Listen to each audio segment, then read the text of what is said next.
Hafaday, and good afternoon, colleagues. Welcome back from recess. We are continuing in the second reading.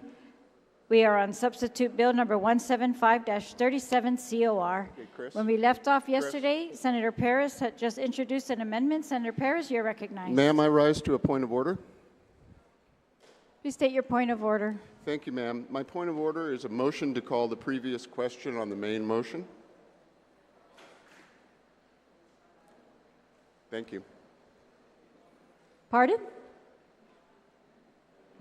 What is your point of order? My point of order is I'm moving to call the previous question. A motion not on the main in motion. order during a point of order, please. I move to overrule Senator the Perez Senator Perez has the floor. Ma'am, I move to overrule the chair on that Senator finding. Perez has the floor. You're out of order. Senator Perez, please I proceed. move to overrule the chair. Thank you, Madam Speaker. So the amendment that I proffered, this version basically has, it corrects the language in the substitute bill, and it also updates the law. So what originally existed in law would allow for so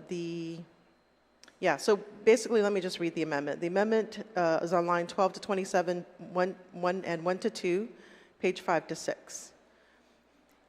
It reads, so what this amendment does, it strikes out a section in the statute. It starts from, this subsection shall apply to all buildings constructed after the effective date of this act, which is pretty self-explanatory because normally upon the enactment of an act, it's not retroactive. And then it also strikes out with respect to buildings in existence on the effective date of this act, this subsection shall apply to all buildings except dwellings from and after 6 months after the promulgation of rules and regs by Guam EPA or after water becomes available, whichever is later. And then this subsection shall apply to dwellings from and after 1 year after the promulgation of rules and regulations by Guam EPA or after water becomes available, whichever is later. That's what's being struck out from the law. And then what's added is type 4. So what this whole section does, it talks about when water is available but sewer is not. We want to be able to allow type 4 systems. And that's what this amendment clarifies, especially in the last part of this first paragraph, subsection C. Subsection C shall not apply to any such existing building where the size of the lot or soil permeability of the lot as may be determined by the administrator is inadequate and unsuitable for installation and operation of toilet facilities of type 2, and then it adds a type 4, which is what was intended altogether from this bill. So this basically harmonizes, because we want to include a type 4 system into our law, it also harmonizes the bill or this chapter to ensure that type 4 is also included when water is available but sewer is not. So the strikeouts really are to update the law. I think the language here is not needed or not necessary.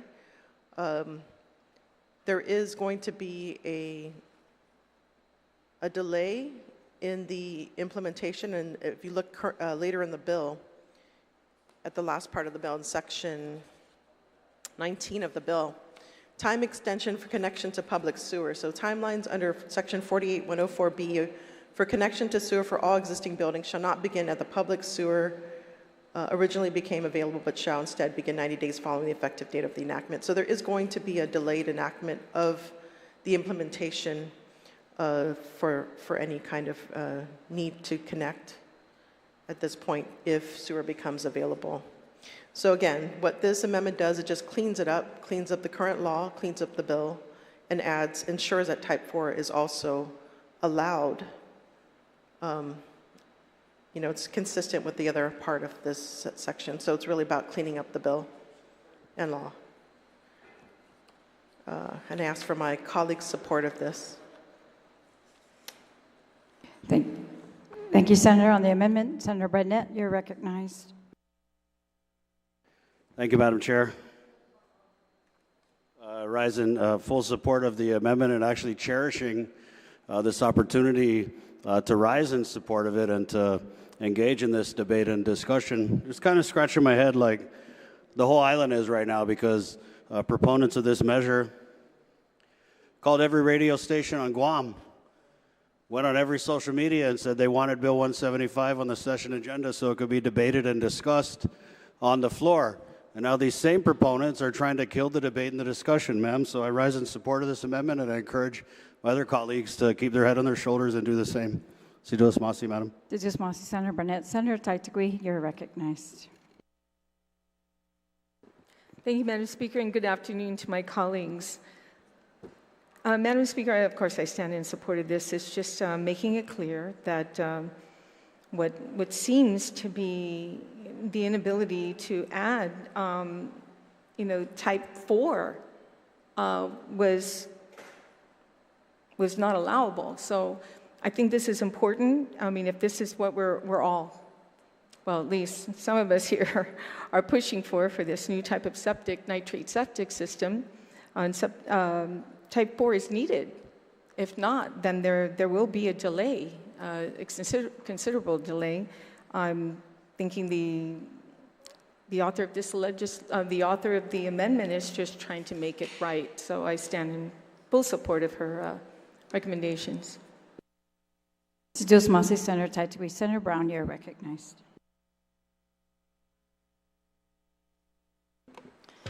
Thank you very much, Madam Speaker. I also rise in support of this amendment. I think we would look at this as a non-controversial amendment that's being provided, because essentially it is expanding under the existing statute the ability to use type 4.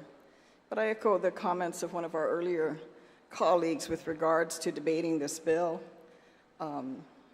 I agree. I think that was one of the main justifications our colleagues gave, including the main sponsor, for having this bill yanked out of the committee, which is not a traditional process, especially a bill that brings concern with regards to the protection of our drinking water, which is so critical. And unfortunately, it's demonized the chair, in trying to get this bill out and justifying to get this bill here to be debated. And now that the bill's here to be debated among us so that we can get the information, ask the questions, have some sense of comfort that probably could have brought us all together in consensus with regards to this bill, as long as other protection concerns were addressed with regards to our drinking water, that we could probably have all walked out and voted in favor of this particular bill. But, we were denied the other day of being able to ask Guam EPA to come forth, denied to have WERI, denied to have the Guam Waterworks Authority come here and respond to questions. And we were only given a very limited moment in time of, releases and statements that the author and others here have read to reference what the position of these respective agencies are. What's not happened, Madam Speaker, is to get responses from these particular experts as to where we're going to be in the next year, the next 2, 3, 4. And from what we're told from the data, the next 5 years of where the level of contaminants in our drinking water in the Northern Guam waterlands is going to reach a critical area. So much so that, the federal government is already requiring compliance of GWA. And I have to ask them, I would have asked GWAs why they initially didn't take steps. If that's indeed the case, if they're looking at federal compliance, why they did not take the respective steps to start addressing this issue sooner. Because it's not a question of are we going to contaminate the waterlands. The waterlands already has a degree of contamination that's growing. And we certainly want to ensure that when we have activity on the surface, and it just ended up that way. It just ended up by chance and the decision of God to put the Northern Guam waterlands in Northern Guam, where the largest part of our population is located, and runs all the way down to my neighborhood in Chalampago-Ordot. So I understand the challenges, certainly, of homeowners wanting, landowners wanting to build. I think all of us that have had the opportunity to build a home, buy a home, occupy a home, inherit a home, appreciate, the importance of that, your sense of home, your sense of identity. You have some place at the end of the day to go, and you have some place in the morning that you can wake up and rise in. So anything we can do to improve this bill, and it's too bad, I thought about this last night, and I thought, oh my goodness, we could have come to consensus with this bill, and all of us walk out of here with a win-win situation. But the denial of discussion, the denial of the ability to engage, ask questions, and have questions answered, not just for ourselves, but for the edification of the public, It's just put such a negative taint on this process, the anger, the negative energy in this hall. This is not how you pass good quality legislation. And so definitely I rise in support. If our colleagues don't even pass this innocuous amendment, good Lord only knows what they will disagree to as well. So I certainly rise in support of this amendment, Madam Speaker. Thank you. Thank you, Senator Brown. On the amendment, Senator San Nicolas, you're recognized. Thank you, Madam Speaker. I don't support this amendment. Yesterday, we made a good faith effort to discuss with the honorable gentlewoman to see if we can come to some type of an agreement where she could also put all her amendments in and somehow make this bill good, right? Because that's her aim, right? That's what we're trying to do here. But in our own discussion, she will not support the bill.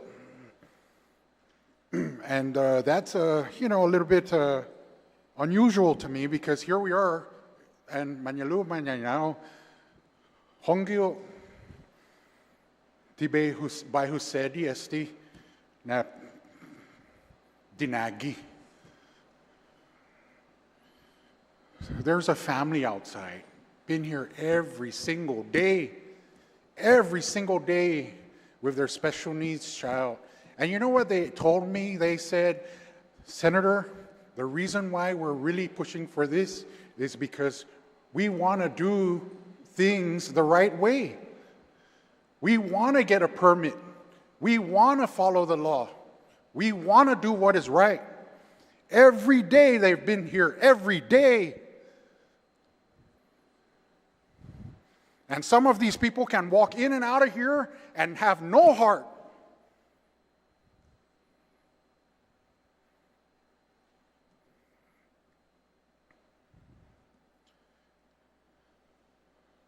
What this bill aims to do is to allow. There's some people in here that, since I've sat here, will disallow just about everything. I spoke to a former senator. She goes, there's some people in there, even if you passed a bill to make Santa Maria and Camalan Day a bill, because if it's you, they won't pass it. Time and time again, I've stood here before you and I try to work through and come to an agreement, talk with you, and reach across the aisle so that we can work together. Point of information, Madam Speaker, that's not what I said.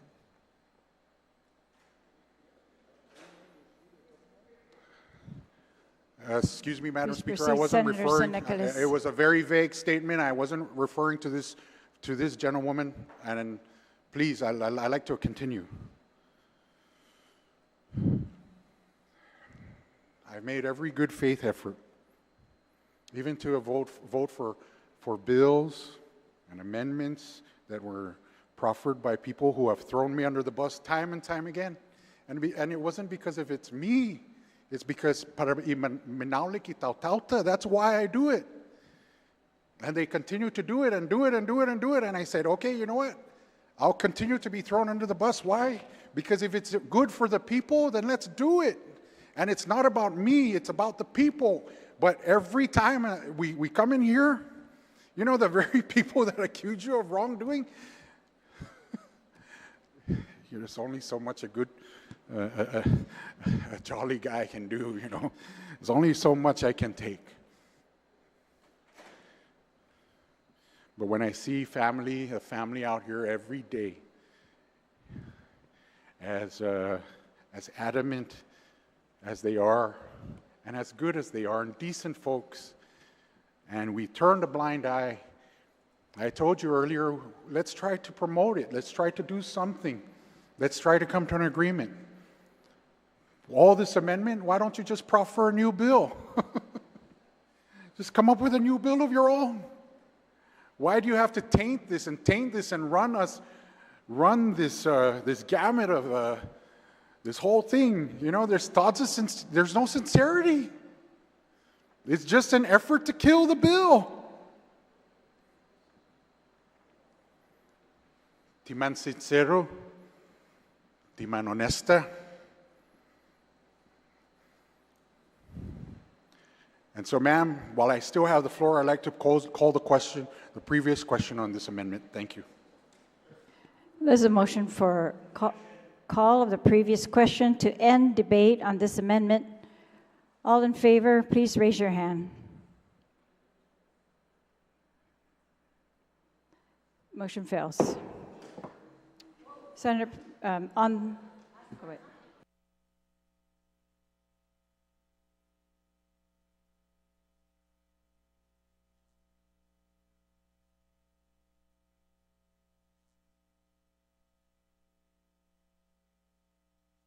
Could we show the hands again, please? All in favor, please raise your hand. See? 1, 2, 3, 4, 5. Please raise your hands, colleagues. 1, 2, 3. Now there's 8. Motion passes. All right, that ends the debate. The sponsor may close on the amendment. All right, so maybe I didn't explain this enough, but this section would make it whole. So by not accepting this amendment, then you're not allowing type 4. And this is the whole point of this bill, is to add advanced nitrogen systems. So why are we not including it? So if this is what you want, then you need to support this amendment. Otherwise, the families that are sitting out there are not going to get their type 4. So it doesn't make any sense. You're making the argument against it, but this amendment supports the intent of what the bill wants to do. So, and the other thing is I did order, please. This is the other thing is. Please, colleagues, order. The other thing I want to provide information on is that the AG did reach out to me, and he recommends that the bill be put back to committee. And, here we are rushing it out to get it passed without fully vetting it.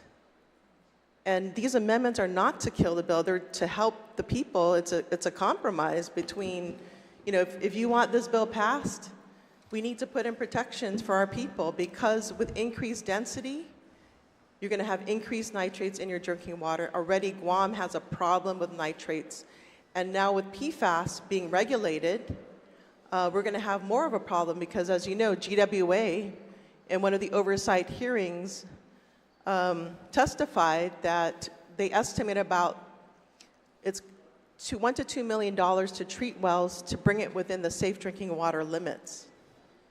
So PFAS was a contaminant that was utilized widely, but now it is a danger. And for those that drink it, are at risk of increased adverse health effects, cancer, thyroid, high blood pressure, hypertension, reproductive harm.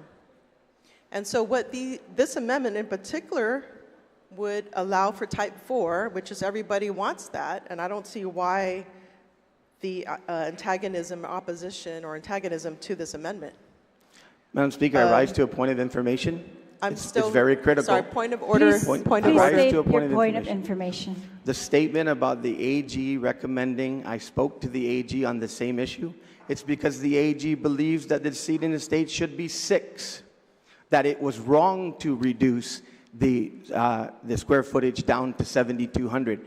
So I told the AG I'm following the recommendations of the regulatory agencies who endorsed this bill. The AG actually believes that it's wrong for the decedent estates to be at 9,600. Thank you. Senator Paris, you have the floor. Okay.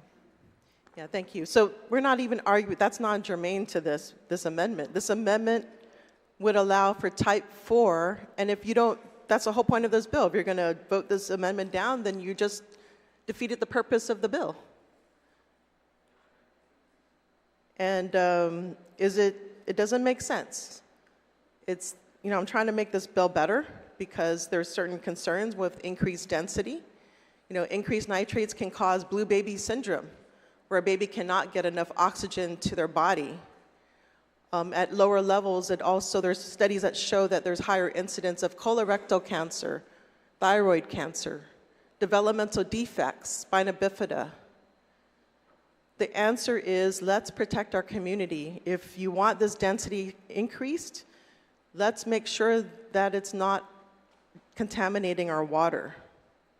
And so this type 4 system that's included in this amendment may mitigate that. I say may because there's a misconception. Just because it's nitrate reducing doesn't mean it's going to decrease the nitrates. Especially because you're increasing density to 4 per acre. And that doesn't account for the magnitude of systems or lots that are going to utilize this system, or the number of inhabitants per lot. So although it says nitrate reducing, you may end up with more nitrates going into our aquifer. So don't be fooled by this term nitrate reducing, because it's percentage. It's not cumulative amount. And that's what the public needs to understand. Just because it's nitrate reducing doesn't mean it's going to decrease nitrates overall, depending on how it's used. Madam Speaker, I'm sorry. The other thing. Point of information. I'm sorry, Senator Paris. Point of information. Please state your point of information, Senator Titleman. Yeah, I just want to make it clear. Just a point of information. I just got off with the Attorney General to hear what he said, and he said no such thing about making it from 6. He wants to keep it at 6 to 4. He made no accusations to Senator Duenas about it, and I was just on the phone with him. So I just want to make that clear. Thank you, Senator Those Titleman. comments were Senator wrong. Paris, please proceed. So the danger of this bill, and Guam EPA provided in their board minutes, their resolution, they state that Guam EPA recognizes systemic abuse in the parental subdivision policy, where a provision that was intended to benefit the families of residents is now being used to bypass important aquifer protections for the purpose of developing more smaller lots for eventual resale. This practice poses significant threats to our aquifer through increased loading of wastewater pollutants, including but not limited to pathogenic microorganisms, nitrate, organic chemicals from household uses, including cleaning products and pharmaceuticals. And this was also provided in the testimony at the public hearing. There was a survey done of how many permits were provided, and it shows that overwhelmingly the permits were given to developers over our aquifer. So this particular situation is being abused, as was stated. It's being abused by developers. And so this is what the public needs to know, that this family, we want to help this family, but at the same time, it opens a door for this type of abuse, which can lead to the contamination of our aquifer. And so what this amendment does, it makes sure type 4 is there, which is what the intent of the bill is all about. And so if you want to support the bill, support this amendment. Tsuzu's Masi. Tsuzu's Masi. On the amendment, is there any objection? Seeing no, is there any objection? If there's an objection, raise your hand. Seeing no objection, amendment passes. Senator Paris, you're recognized. Madam Speaker, I rise to a point of order. Please state your point of order, Senator Fisher. Thank you, ma'am. I move to call the previous question on the main motion. You don't have the floor for that motion. You can make that motion when you have the floor. Right now, you rise to a point of order. That's not a point of order. Yeah, I disagree. Senator Point Paris? of information, Senator Madam Paris? Speaker. The chair. You did recognize I'd like to the proffer gentleman. this amendment Senator on line Paris has 13, the page floor. 6. You When recognize Senator the Fisher- gentleman? Subsection Yeah, C what's of the Senator bill Fisher to has the read, floor. He C can is make a granted Senator under Paris, 21 Speaker, GCA, the, section the 62104A. Senator Assault Paris, to anyone who Senator, is- Nicholas, Senator I move to override the When chair. Senator Fisher has the floor, he can make any motion that he wants. Ma'am, When he wants to interrupt Senator Paris, he can make a point of order. But a point of order is not a motion. It's a point of order. you can state your citation and tell us what order we need Point of order, Madam to bring. Speaker. Yes, You know, you're please not state your- recognizing anybody but Senator Perez. Please state, Why because is she that? has the floor. No, I have the It's her turn floor. to speak on the bill. Excuse me, Madam I have Speaker. the She floor. He had the continues floor. with her amendment. Excuse me, Madam Speaker. The gentleman here has the floor. He does not. He's interrupting her with a point of order. I I think interrupted you no recognized one. him before Vice Senator Speaker, Perez. please advise. That was before Senator Perez began to speak. She I has the have floor. moved to override the chair. You do not have the floor. You rose to a point of order. You do not have the floor to make a motion. Senator Perez has the floor on the bill. Senator Perez, you are recognized. Thank you, Madam Speaker. So this amendment that I would like to proffer is line 13, page 6, to add a new subsection C of the bill to read, if land covered under 21 GCA section 62104A is sold to anyone who is not an heir of the decedent, then the minimum lot size in which a septic tank facility is serving a single dwelling unit shall be 9,600 square feet.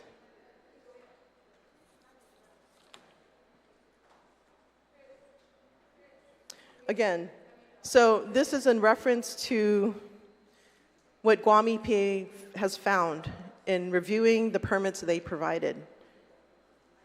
They stated that they recognize a systemic abuse in parental subdivision policy, where provision that was intended to benefit families of residents is now being used to bypass important aquifer protections for the purpose of developing more smaller lots for eventual resale. And this practice poses significant threats to our aquifer through increased loading of wastewater pollutants, including but not limited to pathogenic microorganisms, nitrate, organic chemicals from household uses, including cleaning products and pharmaceuticals. So septic tanks by design release wastewater into the environment indefinitely.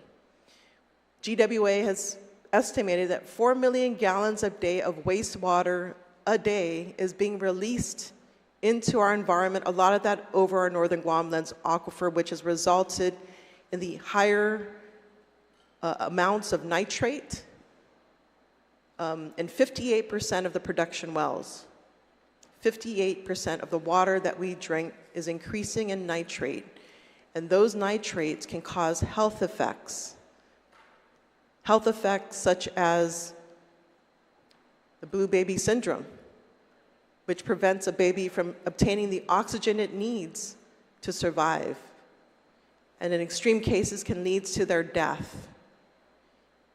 At lower amounts, studies, so this particular 10 milligrams per liter level, this legal level, was determined in 1962. And since then, there have been many studies showing that health effects occur at lower levels. There are higher risk for colorectal cancer, thyroid cancer, developmental defects. And so what this amendment does, it ensures that the bill, which is intent to help those families, is not going to be abused by developers and result in these negative effects. And you know there's going to be a huge rush to do this development. We all know that we're expecting a huge influx associated with Camp Blas. You know, they're seeing dollar signs. It's like a gold rush. But we should be very cautious about how this is being abused and prevent that from happening, because it's our health, it's the people that live here that are going to suffer.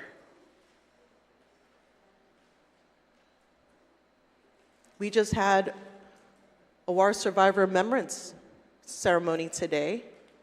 Some of you were not here to really know, you know, is this the legacy we want to leave the greatest generation? Point of order. We talk big about the greatest generation, but we are not living up to their legacy of protecting this island the values they instilled in us. Point to of order. protect what. Senator Blas, please state your point of order. Thank you, Madam Speaker. You know, Madam Speaker, this hall was made for debate, not fight. This hall was made for. Please state your point of order, sir. I'm saying my point of order. Yeah, please This is cite a your rule. This is a debate. If there's a rule, please cite the rule. Yes, this is called decorum. This is called what we stick to the subject, stick to the matter, Senator stop Blas, the personalities. you cite a rule. Thank you. Senator Perez, please continue on the amendment. Yeah, so I'm just drawing out the importance of this amendment, because here we are in this bill, we're codifying minimum lot sizes of sewered, unsewered lots. And I don't know how many times I can explain that the impact that would have, especially if there's an abuse. And that's why I was going into that realm, but I think it's important to understand for people that, for my colleagues to make sure that they understand the policies that we put today, that we put forward in this body, is going to have long-lasting impacts if we're not careful. And so what this amendment does, it protects our people from long-term impacts of increasing density of septic systems, which by nature releases wastewater. So the nitrates are reduced, but the wastewater is doubled. And the pollutants that come with that is also doubled. So the nitrate reducing system is not a cure-all. It just addresses one component, but there's no guarantee it's going to reduce the total amount of nitrate. It reduces by percentage, not total amount. It's a relative decrease, not an absolute decrease. And so what this amendment does is to ensure that there's no abuse of this allowance, this exemption. And I don't see why protecting our environment is a zero-sum game, that we can't do both. Why can't we protect the environment and allow for these families to build their Madam homes? Speaker, I don't want to interrupt. Is there a point of order? Yes, We're not I'd like allowed to- to interrupt senators unless there's a I'm point not of order or It's point a point of order. I information. need to know which amendment you're looking at, the C or D or what? All right, I'm just well, trying to figure that out. Perhaps we didn't need to interrupt her to get that information. Thank you. Yeah. Colleagues, our rules are very clear. You're not allowed to interrupt senators unless you're making a point of order. If you're making a point of order, please cite the rule. If you're making a point of information, you can also raise your hand. Otherwise, motions hold. Madam Speaker, I Senator don't know Perez, which one. please reiterate which which amendment you are on. So this is the C. Okay. Senator Perez. Yeah, so this is the purpose of the amendment is to ensure that it's targeted to just this bill would target the families that are sitting out there, but not developers who are going to circumvent the process and cause irreparable harm to our water, which affects everybody living here. So that is the reason for this amendment. Thank you. Thank you, Senator. I have Senator Brown, Senator Barnett, Senator Titesque, Senator Munya, Vice Speaker Munya Barnes, Senator San Augustine, if you still want to speak, Senator Duenas. Senator Brown.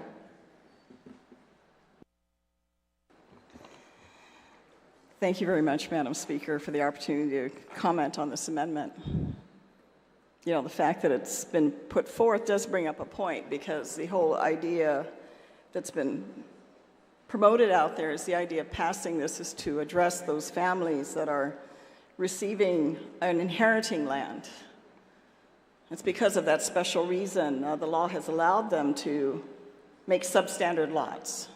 And that's the whole concern, substandard lots that would increase density, increase contaminants into the waterlands, because more than likely we're probably dealing with property that is not sewered. If it was sewered, I don't think we'd be debating this. I mean, I remember Kaiser when it was built in the early 70s. I mean, Kaiser, you know, the houses are not very far from each other. as other developments that have been built over the years around the island, but particularly in northern Guam. So we would not be debating this bill, or we wouldn't have all these concerns, because we're talking about properties more than likely that are not sewered, that would require this further division of the land to the point that they're substandard lots and increasing the density. You know, I've noticed that around the villages. I'm sure all of us have when we drive through or live within these villages. You have these small developers building 1, 2, 3, 4 houses maybe. Sometimes waiting in between the construction of one, then building on another lot later, and then another lot. In many ways to skirt around development requirements, because of course when you're building subdivisions, the laws require other infrastructure requirements and features that need to be put into these properties in order to have these type of developments. But if you do it that way, then you really may not have to pave the road, you may not have to put the sidewalk, you may not, more importantly, have to sewer the project. Because these houses, if you notice, are right next to each other. So if this is truly the reason for this particular bill, and we're not intending to take all these properties at one end and sell them, and some may argue, oh, you should be free to sell, it's your private property.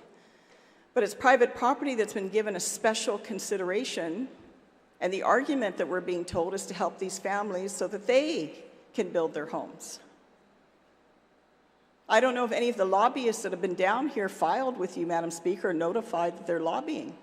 Because we obviously have special interests down here, organized special interest lobbying on this bill. You got to wonder why. You know, I might not have the opportunity, Madam Speaker, to speak on the main bill. I might be limited to this amendment, but I think it's related points. And, you know, I asked our good Sergeant of Arms if I could have another glass of water. See this? Nice and clear. This is all what we hope that we're going to have. We're going to drink. I'm going to take a sip, hopefully. It tastes pretty good. But you know, when I do my little experiments, my science experiments at home with my boy, I borrowed his food coloring. It's a very simple demonstration. It's not accurate. I'm not like Senator Sabina, who's been a science teacher. But let's take this water in our lens, Madam Speaker. Let's put a drop. Maybe this is nitrates.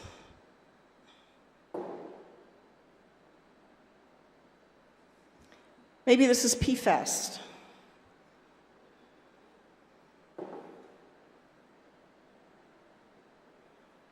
Maybe this is Deldrin.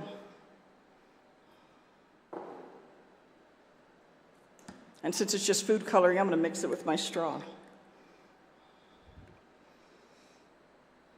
It's just a visual simulation of what happens in our northern Guam waterlands. Of course, we've been very fortunate for many years, Madam Speaker, that we've had limestone to help filter many of these contaminants that otherwise would end up in our drinking water. The challenge now with the additional strain is that these contaminants are getting into our drinking waterlands. Hence, GWA here, just a few weeks ago, telling us about the incredible importance of them being able to borrow all this money, that the people of Guam, as I've reiterated time and time again, are going to be expected to pay because of these contaminants that are already in our waterlands. And this is a reality that we're dealing with. So you got to wonder all this negative energy here that's in this session hall, this back and forth biting that's going on, because we're hell-bent on passing this bill that we're even willing to cut discussion, even though we said that's the reason we yanked this bill out of committee, was so that we can debate this bill openly, give this bill the opportunity to see the light of day. But that's not really the agenda, is it? Some of us, I don't think, would be fighting so much of raising these concerns if it wasn't involving our drinking water, but it does involve our drinking water. And if some of you think the solution is, oh, it's already contaminated, let's just, what impact is contaminating it more going to have? Well, when the issue can affect every woman and child and man in this community and everybody in between, then obviously that's something to be concerned about. Because we want to address things in the immediate. In the next few months, we want to get this through. We want to rush legislation through. instead of ensuring that it's the best legislation we can put forth. Rather than getting cooperation, as long as we cut the deals and cut the votes, we're good. And we're willing to risk our drinking water because we think we have the solution, and we're pitting our own people against this issue. We're pitting our descendants of these properties because somehow, some way, a previous legislature decided that that burden should fall on the people of Guam. Nowadays, hey, if you don't have enough property to pass on, that's, unfortunate, but that's the way of the world. That's the way it is, unless you acquire more property to give to your kids or your children go and buy their property, which is a reality for a lot of people today. If they can afford it, if they can save for it. But if this is really the real reason that's motivating this bill, and the special interest that's down here really has no financial interest with regards to these properties, then this shouldn't be an issue of concern. Because we're given a special privilege that otherwise many other people in this community don't benefit from. Pretty much everyone else had to acquire a half-acre lot or more. If it was all about just nitrates, then great. If that was the only problem this septic system solved, then that would be wonderful.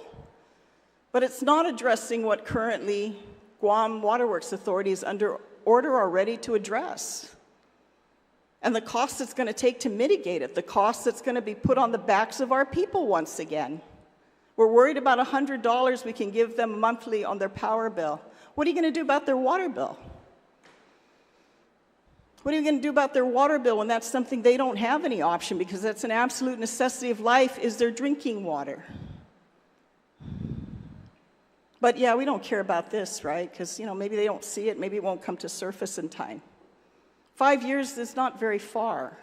And I certainly encourage the oversight chair, to really hold hearings and roundtable discussions. And unfortunately, because we've been prohibited by members of this body from being able to ask the Guam Waterworks Authority, ask WERI, ask Guam EPA about what are the implications moving forward. What are their studies showing them? What are the numbers showing them now? Where we're going to be in the next year, 2, 3, 4, 5. So that the public will have an opportunity to be aware, because I'll tell you, wow, guys, we've had our moments. I've seen really exciting moments on the floor of this legislature, but this over this bill, you gotta wonder. It's got me wondering. It's not brought the best out of some people here. So, Madam Speaker, I definitely rise in support of this amendment. If we want to give a special benefit to a select section of our community because we're saying that these families want to build their homes, then I'm all in support of that. But if there's something beyond that, then to use a special benefit that the rest of the people of Guam are going to be burdened with, and that's not really the motivation, then nobody should have a problem with this amendment. This is a real agenda. But all this negative energy in here, all the backbiting, the side comments, the snickering, the frustration, the Atan Baba looks, the accusations over this bill, gotta wonder. So I certainly rise in support of this amendment, Madam Speaker, and thank you for the opportunity to comment on this amendment. Thank you, Senator Brown. Senator Barnett? Thank you, Madam Speaker. I'd first like to just, if I could, ask the author of the amendment a question. So I think there might have been a mistake in the printing of the amendment. I'll just go ahead and amend it, ma'am. So I rise in support of this amendment. I think that this is one of the loopholes that's used. I get a lot of these, when we started discussing this bill, I was getting comments from some of our island's people, and they were saying, whose parents are the Chinese developer that they're able to build a whole subdivision on these parental lots? And I thought it was kind of funny, and that's why I support this amendment, because I think it's going to allow us to close that loophole. I totally support, obviously, the portions of the bill that bring equity to the parental and the decedent lots. But again, when we have these lots subdivided under parental or decedent, and then they are then sold to a developer to build these big subdivisions, we're right back where we started from, and even worse, actually, when we talk about the density and the further contamination of our aquifer. Again, I know that there's a lot of comments about contaminating our aquifer, but I think the data shows, the science shows that our aquifer and our wells and our water in a lot of ways is already compromised. And density and the way this bill is written without the added safeguards of the amendments, that isn't the only threat to our aquifer. I mean, we have many different threats. So anytime we as a body can put in these guardrails and these basic, reasonable parameters to protect the environment, to protect the aquifer, of course, fully support it. So with that being said, Madam, I would like to amend the amendment to strike through on the last line, 9,600, and insert instead 19,200 square yes, feet. it's come to our attention that the wrong version was printed. Oh. That they're passing copies. Okay, so that makes a lot more sense. So then if the decedent lot is sold to anyone who's not an heir of the decedent, then that would revert back to the standard subdivision that is given to the developers, and that is half-acre subdivisions of the acre property, ma'am. So rise in support of this amendment. I think it's very, again, prudent, and I also want to echo the comments of the retiring speakers. It is interesting that we have this drive to kill the debate and the discussion, especially on a bill where you have consensus. And it was my understanding that one of the root issues that we were trying to rectify with this bill was the subdivision of the decedent lots. And we have, I want to say, unanimous support for that. So anything after that, in terms of like amending the bill, and we've had trouble doing that, testing, reporting of test results, those kind of things to me are really just common sense. And I think we need more common sense on this floor relative to this bill and less common sense. So ask my colleagues to support the amendment, Madam Speaker. Sidus Masi. Susan Mossy. Senator Taitakwi on the amendment. If the author could clarify the correct version of the amendment has been passed out now. Thank you. Senator Taitakwi. Thank you, Madam Speaker. I rise in support of the amendment that was proffered by the good senator from Barragata Heights. I think this, we're all concerned about what's going on with regards to this land and why we're having realtors so involved. And by the way, I hope they're registered lobbyists, by the way, but why they're so involved, everything has to be, based around the realtors. If I'm not mistaken, the whole purpose of this from one other senator was calling an injustice to our people that we did not include these individuals, the descendants. It's an injustice, that was said many times, to the descendants. So here we are making sure that those descendants have their land. If that's truly what this bill is about. I want to believe that. I totally want to believe that. It makes us want to spend our energy in finding ways, a solution, to find ways to make this work for them. Instead of stopping the debate on it and not discussing it or making anything better. I mean, there's so much energy in here trying to find ways to take down every single amendment, try to find ways that everybody collaborates on one side of the aisle over here, with help from two on the other side too, to try and stop this bill from even being debated on or bring the technical agencies in to answer our questions. So much energy is spent on how to stop this from happening on the floor to debate. So much. When we should be concentrating and putting our energy with this author of the amendment has been doing.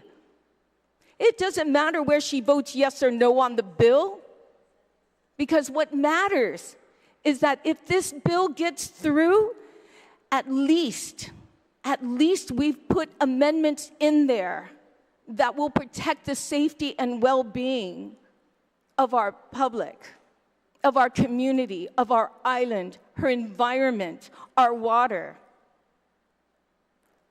So you're going to object to every single amendment because that individual is not going to vote yes on the bill? That's ridiculous. That's childish. Stomping your feet in the, you'll see those kids in the aisle of a grocery store because they didn't get their way, pounding on the floor and screaming and putting on a tantrum.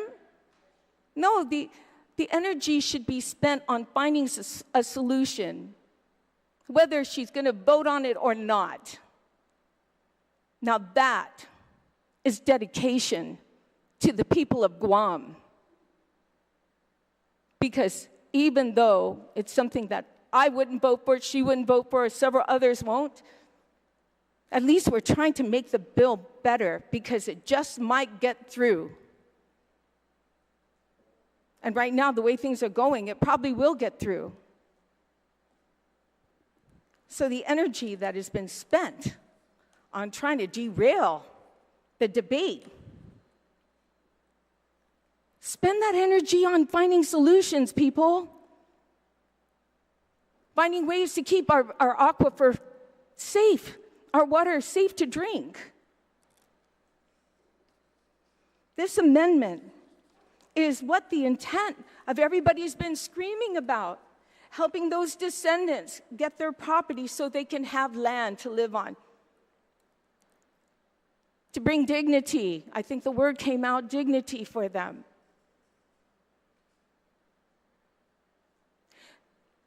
The parental subdivision allowed for those individuals, those heirs. Now we're correcting so-called the injustice of the descendants.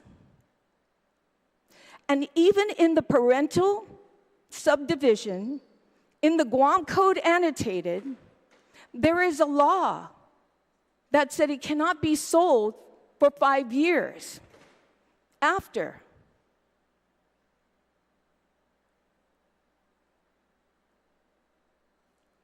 This bill is obviously going to hurt our aquifer. It's going to increase the nitrates. And someone said to me, it's not the system for nitrates that put nitrates into the ground. It's the people's waste. It's exactly right. It's the people's waste. That means when you have a household of 5 people versus a household of only 2, the nitrates are going to be higher. And now that we have cut this into 1 acre into 4 pieces, there could be a family of 10 on one, another family on another. DPW, actually, Madam Speaker, should have been one of the agencies that also should be called in, because their engineers have to look at the blueprint plans for any kind of building that's building up so that the septic tank matches the building size of that family. So if it's a 4-bedroom, that septic tank has to be that size. But what's happening, Madam Speaker, are you get families who stay in a home and they bring in another family and another family. Next thing you know, you have 3 families living in a home. But that septic tank was only made for 1 family home dwelling. So then what happens? Spillover. Now you have nothing to filter out the waste. That's why these rules, that's why these amendments and precautions are put in the bill as amendments, to put precautions so that this does not happen. enforcement. But everybody has the energy to try and stop it instead of try to find solutions. I haven't heard from all those who want to quickly end this discussion, I haven't heard one single amendment or seen one single amendment to correct this. Instead, they're making comments, quoting individuals, like the Attorney General's office, where I just happened to get a text from him. And it says, I explained to Senator Duenas, we do not endorse changing lot size past legislative allowance, parental subdivision, and descendants estates. I recommend the bill go back to committee for that type of legal analysis. All we earlier endorsed since last year was changing the upgrading law to mark IV septic tanks now required. Now we're reverting to lying on this floor. Is that what it's come to? It's not throwing anybody under the bus. If you ask me, you're throwing yourself under the bus. Not us. You make these accusations that are not true. You put up legislation that obviously is not in the people's interest.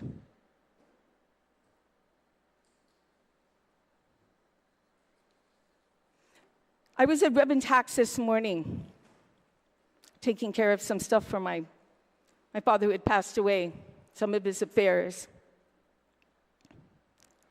And I spoke to a lady who has her son who's looking at developing his property in Jigo. He was given some land from the grandparents. A house is already on there, but no septic tank. So it was very, very old. And now he said he heard something on the radio about what's going on here, and he's pausing. And I said, well, how big is the lot? She said it's a half an acre. I said, well, your son should just go down to EPA or even go DPW with other specifications on how to build his house. Go down to DPW, get those specs to make sure whatever septic tank that you're utilizing, it meets the qualifications of the size of the house. And then when you're done, you can go to EPA because it's a half acre. It's not stopping some of these families from developing their property. The current law does not stop them for half an acre.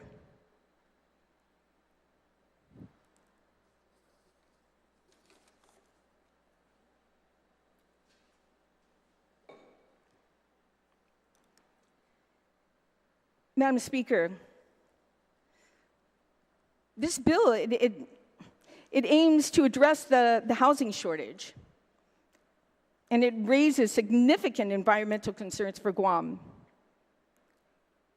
To increase or allow permissible septic tanks from a half an acre to now 1/4. And for years, we've seen rising levels of contaminants in our water. And the Guam Water Works has reported that the elevated levels of PFAS, we've been talking about nitrates all this time, PFAS, and other pollutants in Guam water wells are linked to areas with high septic system density. The proposed use of Class 4 nutrient-reducing systems, which can reduce nitrate levels by up to 50%, will still result in almost 100% increase in nutrients in sewer in the northern waterlands area. And as I said, this proposed solution is not enough.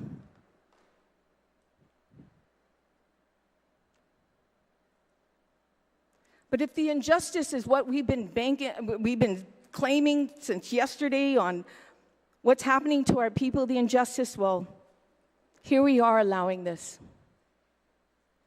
for the descendants. 1/4 acre with a type 4 septic system. For you, the heirs. I'm just worried, Madam Speaker, that they're going to start selling off their land. And it was not our intention. It was to help our families have a home, to give them that opportunity to have a home. That this bill is willing to turn a blind eye to how much nitrates will be accumulative in the next 5 years.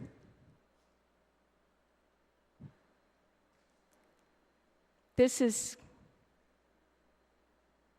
sad that we're here today. And fighting over something that we could have done with the good senator or minority leader said, with decorum and respect, and allow the process of democracy, allow the process of debate to happen on this floor. So it only makes you wonder, and everyone that's listening, scratching their head, trying to figure this out, there's got to be another there's ulterior motive then. Something else is not right here. Well, I'm scratching my head too, but I kind of got an idea. So if we're trying to correct the injustice, then allow these amendments to go through. Because like I said, these descendants don't want to be part of any kind of contaminant. They too care about our water, and they want to follow the law, and they want to make this right. Not just for themselves, but for their children and for their grandchildren, who will someday take that property, who will inherit that property from them, just like what their parents did for them. So let's keep this safe. Thank you, Madam Speaker. Thank you, Senator. On the amendment, Senator San Augustine, but just a second. Vice Speaker, did you still want to be recognized on the amendment? No, I have you, Senator San Augustine, and then Senator Duenas. Senator San Augustine, you're recognized.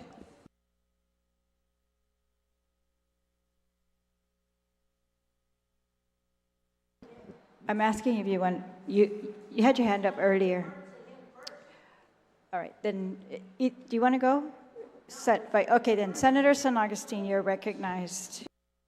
Madam Speaker, out of courtesy, we've done this in the past on this August floor to defer to those who wanted to speak. He said his hand was up. I said I would defer. I do have him on my list. I told you, Vice Speaker, I have him on my list, but I'm offering you the floor right now. I have no problems deferring. I'm offering you the floor. So if you don't offer it to me, you go to Senator San Augustine, you go to Duenas, and then me? Or I lose my turn because I can come back to you if you want. Is that what you want? Well, I'm going to do that for courtesy's sake, because I also, and maybe a point of information, Madam Speaker, before you refer to... Please state your point of information. On a correction, Madam Speaker, just based on technical rules and regulations as it relates to motions, I know that when the author of this amendment spoke, she noted that it was 9,600 square feet, and then there was another copy, and you said it was the wrong one. I think it's only fair to make it clean, because it's down in the records, that you move to withdraw this one and add the new correct verbiage in. But the senator from Talafofu did that as an amendment, and it wasn't adhered to. Mm-hmm. So yes, he did. He made an amendment to put the right one in. And you just said that that was the wrong copy sent out. It must be done through motion. So on the correction, Madam Speaker, on the amendment to put the 19,200 square feet in instead of the 9,600 square feet as a correction. Senator Swansea, on that, is there any objection? Is there any objection? No objection. Senator Swansea. And Madam Speaker, I will yield my time, and I will be the last one to speak if you're putting me down at the list. I will allow Cesar that. Swansea. Senator San Augustine, you're recognized. Okay. Thank you, Madam Speaker. Which amendment we're working on now? 9,600 or 19,200? Line 13, page 6, subsection C, the 19,200 square feet. 19,000. The reason why I'm asking, I'm trying to work the amendments, Madam Speaker, and to my colleagues. If you look at the bill on page 6, and we all agree that the bill was all about the decedent, okay? Everybody wants to talk about that? Great. I'm happy we're all focused on that. If you look at the bill,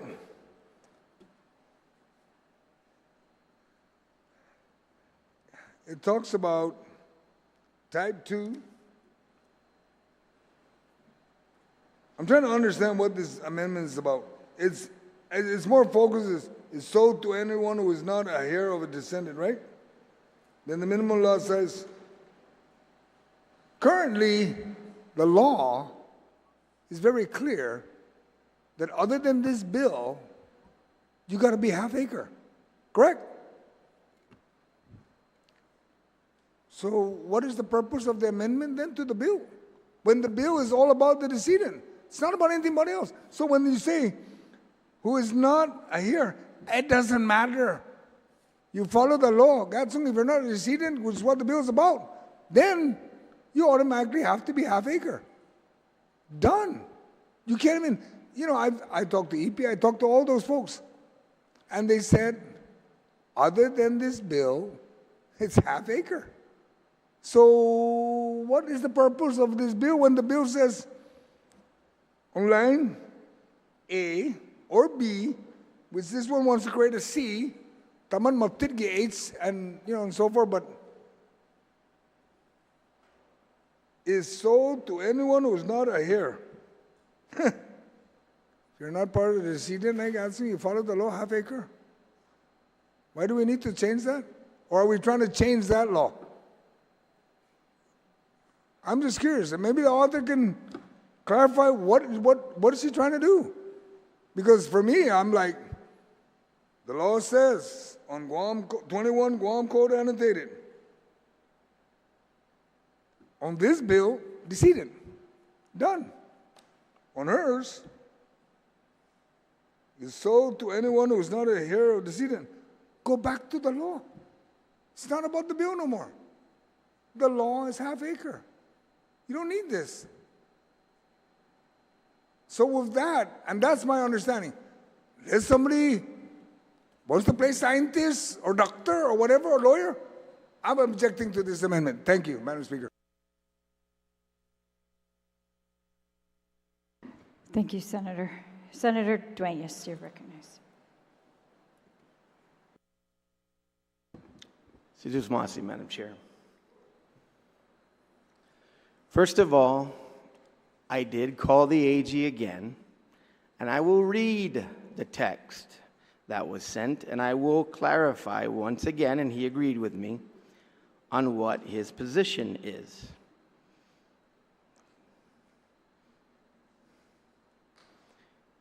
Senator Dueñas, here's the following. Hi, Senator. Incorporated Attorney Bota's recommendations, I believe. Our position was limited to Mark IV septic systems not touching any land sizes. Any land sizes. I disagree with GEPA properly provided the reporting data and science about the contamination. He was saying the Attorney General's office is actually asking EPA for the science to prove. So he and their position is, don't touch decedent estates. Don't make them 9,600. And that's exactly what was sent. And that was why I stated it. That is the truth. I did not impugn anything. It's right there in black and white. I can send it to you, Madam Speaker. Madam Speaker, once again, June 26, 2024, we appreciate the considerable time and efforts by Imina Trenta Shetty ng Legislature ng Guam for Bill 17537 COR as substituted on the floor. The substitute version attached adequately addresses our concerns with the septic system density in unsewered areas within the groundwater protection zone and the northern Guam Lens Aquifer, concerns of which were conveyed as part of our previous joint statement released earlier this afternoon. We look forward to its successful passage and enactment. Signed, Michelle C.R. Lastimosa, Administrator GEPA, Miguel C. Berdalio, PE, General Manager GWA, Dr. Yuming Wen, Interim Director, WERI. I read that again, and it was on the front page of the Post today, so that people understand. Because the senator moving these multitude of amendments,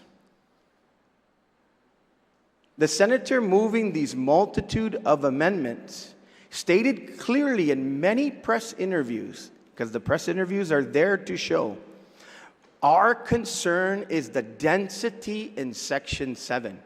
You know, Madam Speaker, the negative energy is actually coming from the other side. Because the negative energy is actually trying to just pull this bill down. And now I will show you, and I can pull many of them out.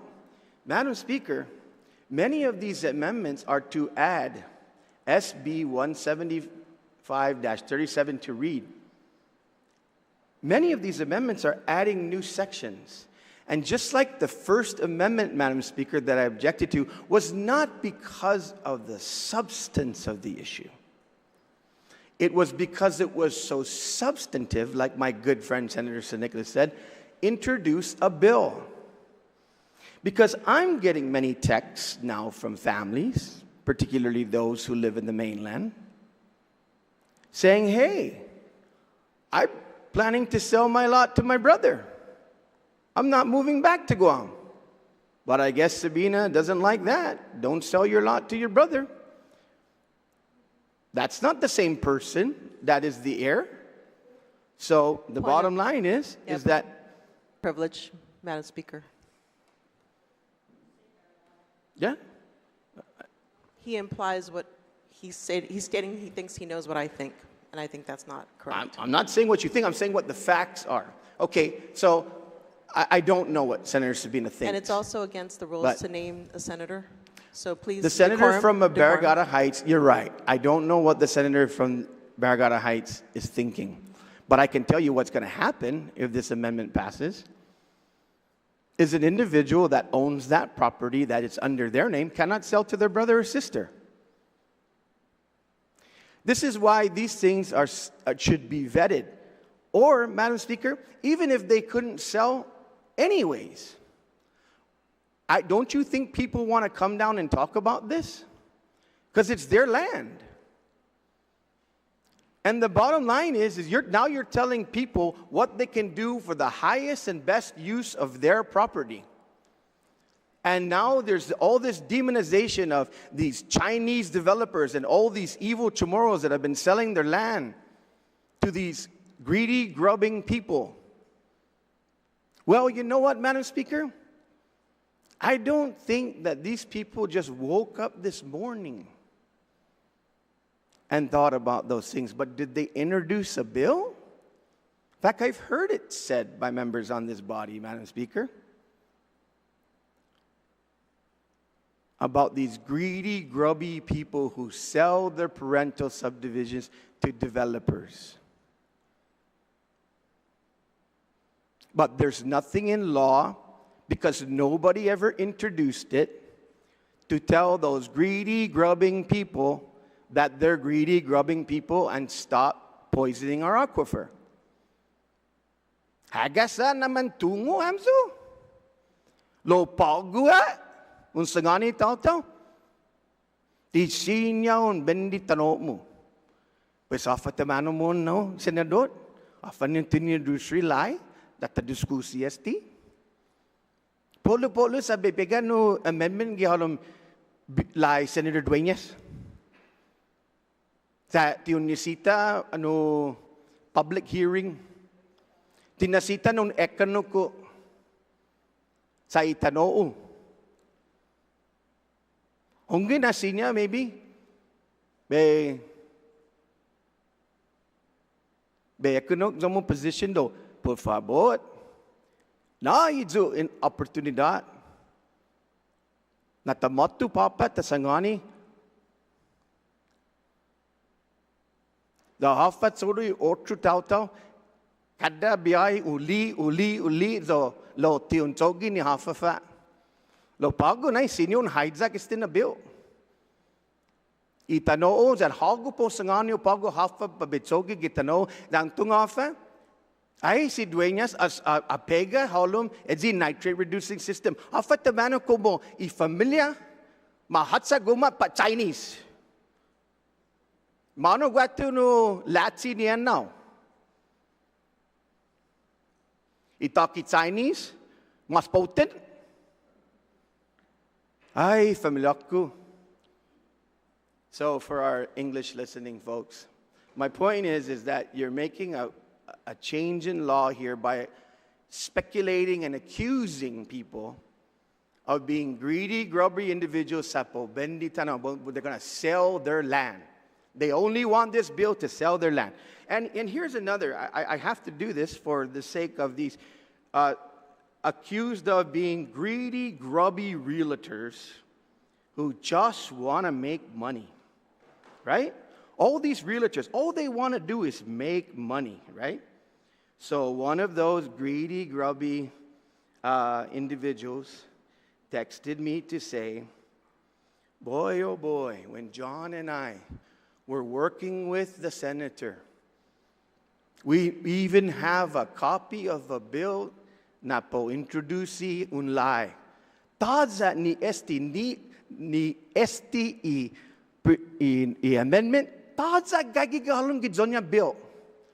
Lowangin si Bobak, a hatsa, a pula, gikomitea zong pega, gifloor, pagu na bula la mega amendment. When Chris puts the bill on the floor, plenty of amendments, but 3 years of the same committee, not one of these amendments existed to save our water, to save our island, to save us from ourselves. Because we all want to put the dye in the water and make it baba. Where is the negative energy coming from? Hadzi man accuse.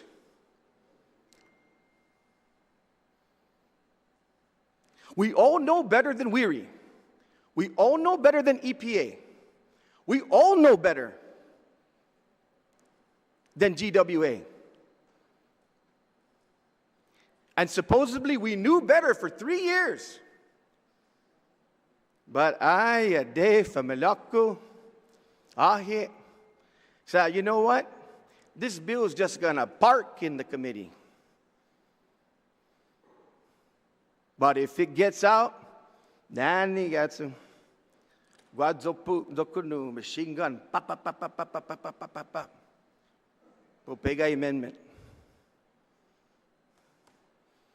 Amendments that should have a public hearing. Amendments that the people should come down and talk about. And they might even agree. But boy, they don't get a chance. Nope. Been living in Washington State for 30 years, put my kids through school, had to leave Guam a long time ago. In fact, I know it's not going to matter that I say this. Mr. Santos told me. One of my sisters is going to sell me her land.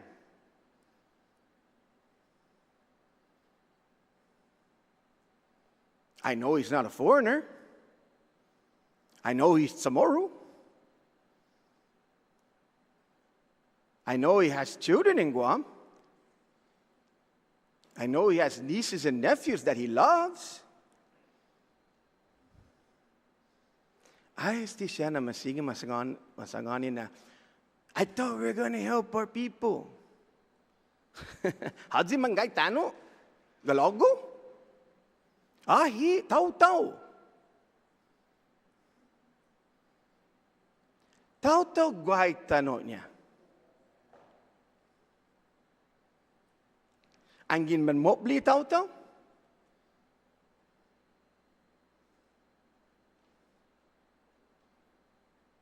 Ang watse lumo na mobli? Tau-tau sa lapenya? Malongo! Ahi, munga ma. Leg niya, pagwilo, ahi, tisinyo, bendi, tanomo. Kanu igaga.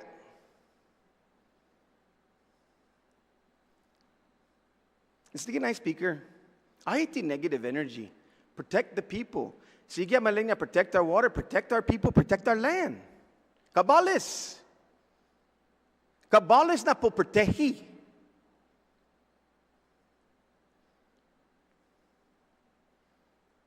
Pura new section, pura new section, pura new section. Safanin to nudusi na your own bill. You're going to get all the glory from getting the public hearing. Todo isi tauta na manggagi. Oh, mapus. Todo isi man matu earlier. Sinya matu gi public hearing. Sangani senador siya togi esti togi now. Munga mana poison zoko water. Okay. Tekunu ka.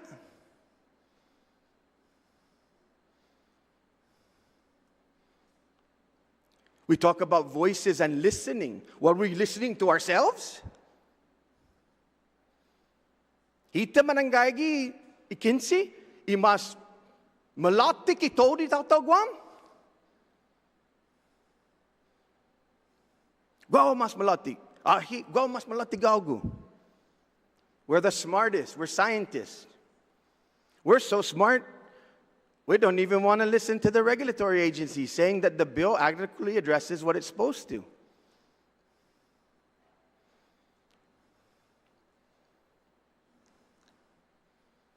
So that's the reason why I've been objecting to these amendments. Not because they're going to make the bill better, because they're the smartest thing ever, because I was the teacher, because I'm smart. No. It's because I want to also hear people like David Herrera, other people who called me to support me on this. The families on a testimony chat that I put together that are going crazy right now. Hey, por favor, Gatsung, at least let me be heard on this. Do you think that all of us 12 Pangalinans are all going to be going up there and cohabitating together? No, some of us are here in the States and we're taking care of our elderly who are sick.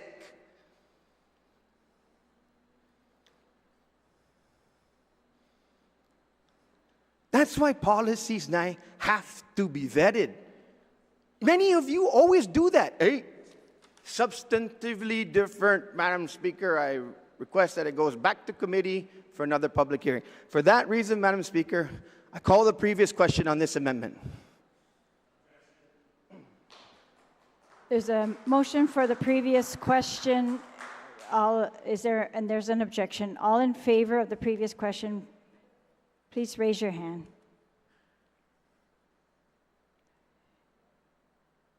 Motion passes. Senator Parrish, you may close on this amendment. All right, thank you, Madam Speaker. So I just want to maybe go back to the basics about this amendment. And so what it does is it ensures that developers do not circumvent the process. And we're seeing that. So according to Guam EPA's testimony on this bill, if I could just pull this up for a minute. and it's in the committee report. So they did a analysis of how many permits and who they allowed permits to for these septic systems. And so in FY 2022 to date, parental subdivision septic system statistics from October 1st through June 27th. 79% of new homes built on Guam are on septic systems. That's 145 out of 183. 52% of new septic systems are located over the northern Guam Lands aquifer. 53% of the NGLA septic systems are quarter-acre parental lots, and 80% of the NGLA parental lot septic systems are not the original owner.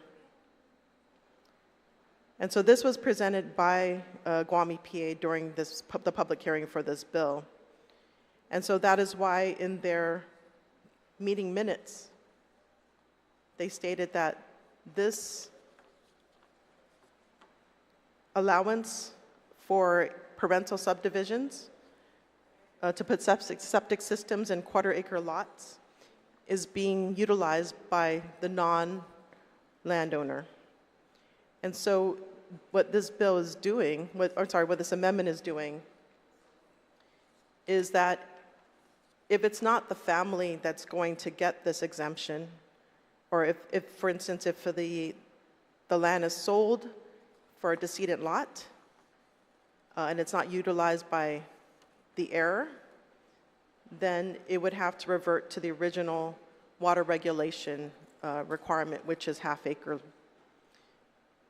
And so there's a reason why this half-acre requirement, well, perhaps according to John Mink, it should have been 1 per every acre, and so we're above what was recommended for our northern Guam Lands aquifer if we were to keep the nitrate levels at 4 milligrams per deciliter.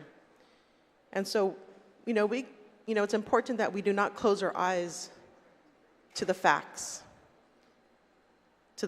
of increased density. I don't think our water should be is negotiable. The purity and the cleanliness of our water should not be negotiable, and the health of our people. So what this amendment does, it ensures that it's not an open door for all development, and that this bill takes care of the family that is really advocating for this bill, but not being exploited at the expense of everyone here living on Guam. I think that's reasonable. It's a reasonable thing because, already even a quarter acre is too much, but our laws allow it. And unfortunately, I think that's the crux of this issue. The crux of this issue is there is a conflict in our laws. And these laws were created well before this awareness about how precious our aquifer is and all the impacts that we're putting on it. And I think it's wise to think about, reflect on this and not rush to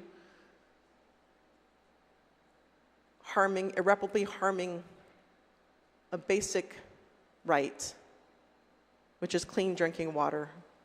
And so what you're seeing here today playing out is this conflict in our laws that somehow what's happening here, what I see is happening here is that development is more important. And so what this amendment does, it grounds this exemption. It tightens that hole so that it's not open to everybody, but just the families that want to develop their homes.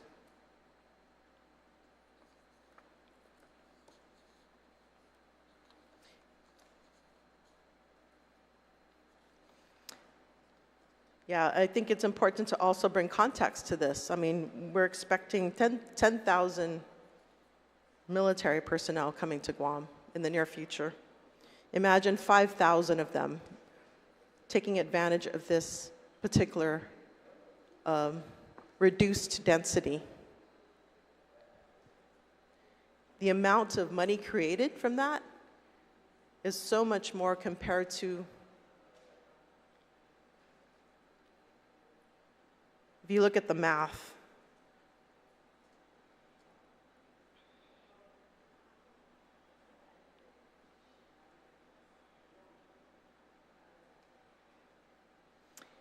So if you think about, let's say 5,000 want to make use of this exemption, we're talking about roughly $24 million. And who's that going to benefit, really? And who's going to be harmed by this? $24 million, it takes $64 million to clean PFAS. And we're not talking about the increased nitrates that can come from this, and those that see the opportunity to exploit this exemption. And so I ask for my colleagues to really think about, what are we doing here in this body? Excuse me, I'm talking. Order, please, senators. So, you know, I think if we look at the science and the math, let's go back to that. I mean, what are we doing? I mean, yes, this family is going to utilize this, but it's also opening it up to other developers that can really exacerbate the current situation. And so if we really care about our health and care about our water, I think this amendment is reasonable.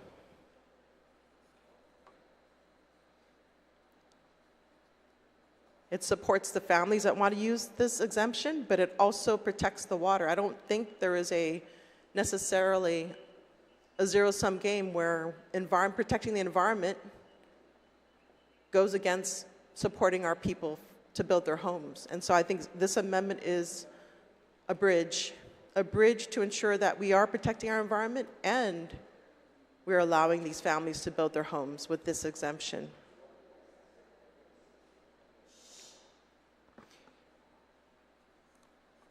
So I think, you know, I really ask for my colleagues' support to really think about, you know, what we were put here to do,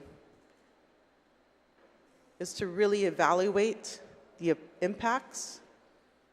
And by the way, I did send a letter to the AG requesting whether this requires an impact statement. You know, I think we really need to put a pause on this bill until we get that, because how many of these developers are going to use this is going to determine the impacts of our drinking water.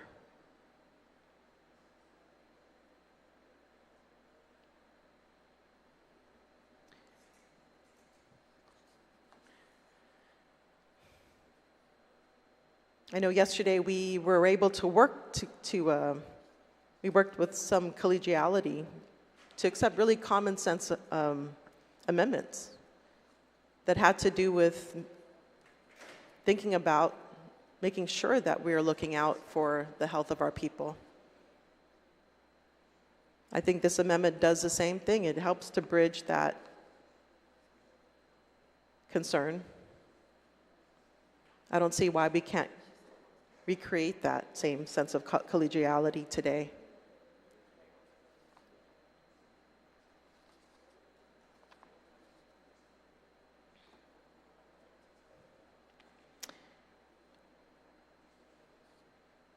All right, I think that's all I need to say. Thank you. Thank you, Senator Perez. On the amendment, is there any objection?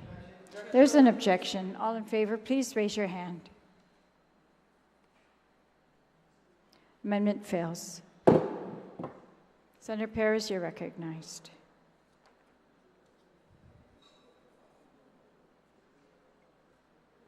Okay, this amendment addresses parental lots. So the same thing as with the previous amendment, it was, should the land be sold, that is, to a non-descendant or heir of the property. So I'll just read it.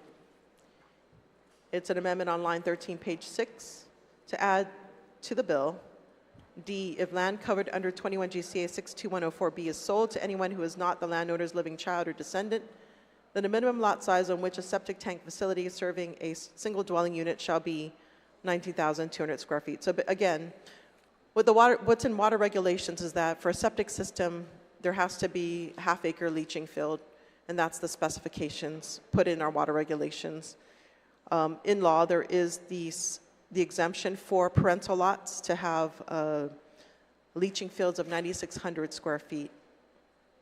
And so again, should the parental lot owner sell this property to their non-descendant, then the requirement reverts back to the original water regulations of 19,200 square feet, which is half acre.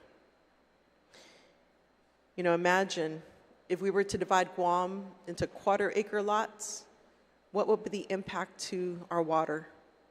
You know, if they were able to maximize it, I think this helps to mitigate that reality, that potential reality. Yeah, I don't see any good coming from increasing density, but at least this mitigates it. It's a mitigation measure. Considering the tone or the intent.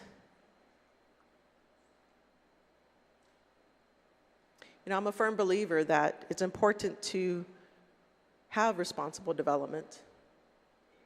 And this amendment helps to ensure that.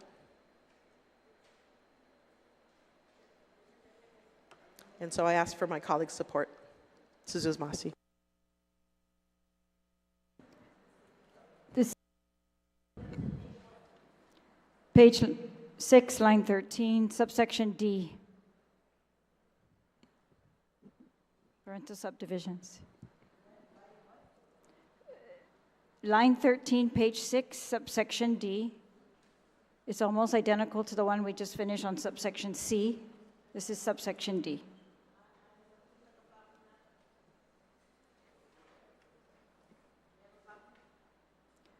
Can we please provide copies to? Okay.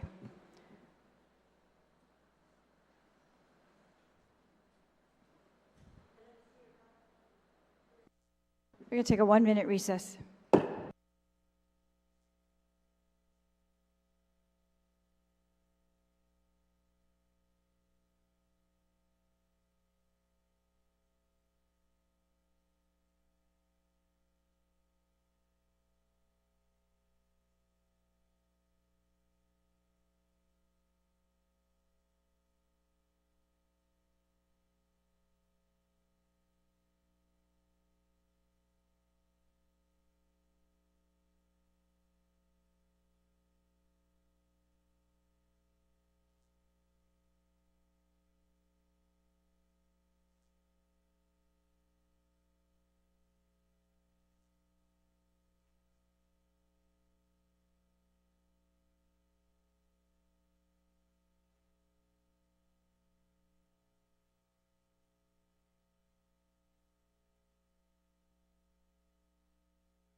On the amendment, is there any senator who wishes to speak on the amendment? The Speaker Terlahi, you're recognized.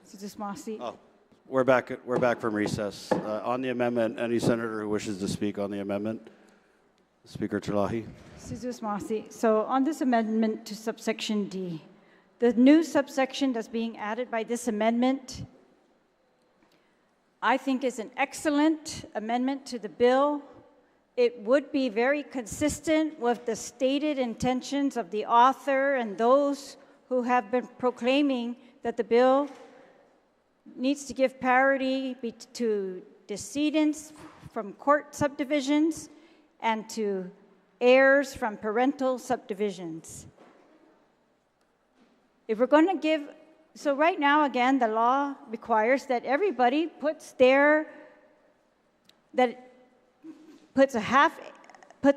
only one septic tank on a half acre. On that half acre, we've made an exception for parental subdivisions and decedent estates, which are court subdivisions, which are supposed to be intended for your family. So one landowner, the parent, wants to give it to the children. That's what the exemption is for. It's super clear. There's no debate. They get the exemption. And they're mandated not to sell their property for 5 years. And because the previous legislatures were compassionate and we thought we could afford that density at the time, we allowed this exemption that they could put septic tanks on quarter acres, not like everyone else who has only one septic tank on a half an acre. So this is a huge exemption. And we want to extend it by this bill to court subdivisions so that they will be the same as parental subdivisions. That seems fair to me. I don't think anyone in here has an objection to that. But what's going on in this amendment is that we want to make sure that our original intent in giving it to parental subdivision, the children of the parents or their heirs, which they are able to pass this property down. Siblings can get it if they are all stemming from the original. The same rules that apply to who can claim parental subdivision are going to apply by this amendment. If you're an heir of the original decedent of the property, then you will be allowed the exemption of a quarter acre for one septic tank.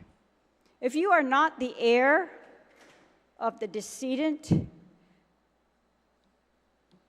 and the property was sold to you, then you must comply, like everyone else on Guam, that your property must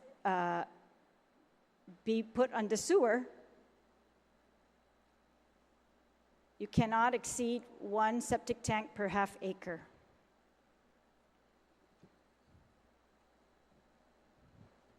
Same thing with, now we're on D, now we're on C. Which one are we on? Anyways, the same thing with parental subdivision or decedent's court subdivision. We just want to make sure that what's fair is fair. If we are making this exemption for you, then it is for you.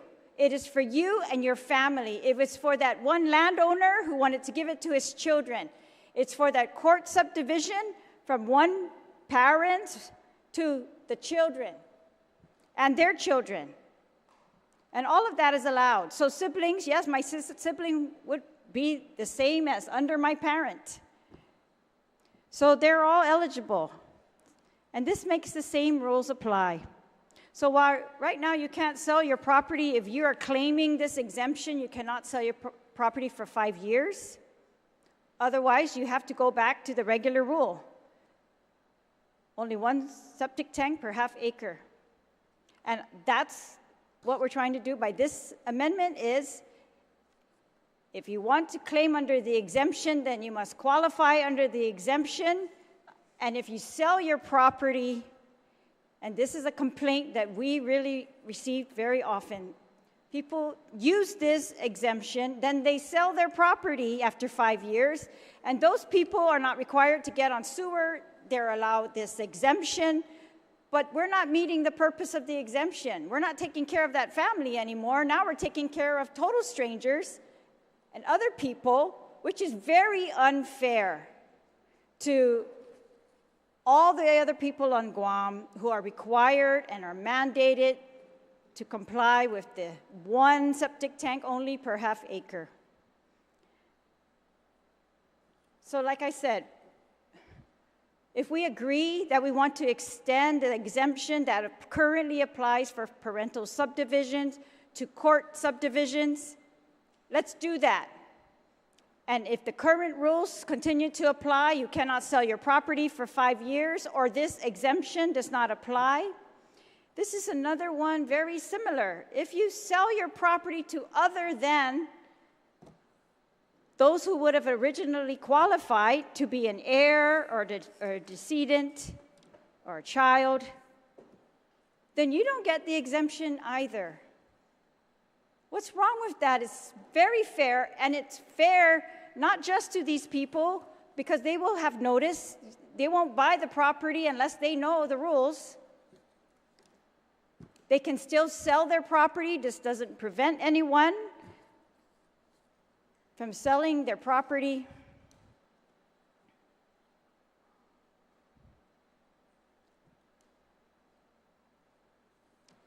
And this will be very fair to the other landowners who are required across Guam. They're carrying our load on their backs, that they can only put 1 septic tank per half acre. Everybody else, these people have the same struggles. They have the same bills to pay. They have the same costs to put in that infrastructure. They had to probably buy their land, additional costs.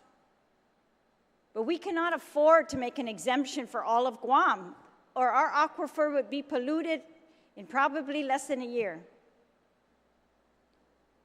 So we're making an exemption. We're putting ourselves at risk for this exemption to apply to court-ordered subdivisions as well as parental subdivisions. Okay, but just them, not everyone else.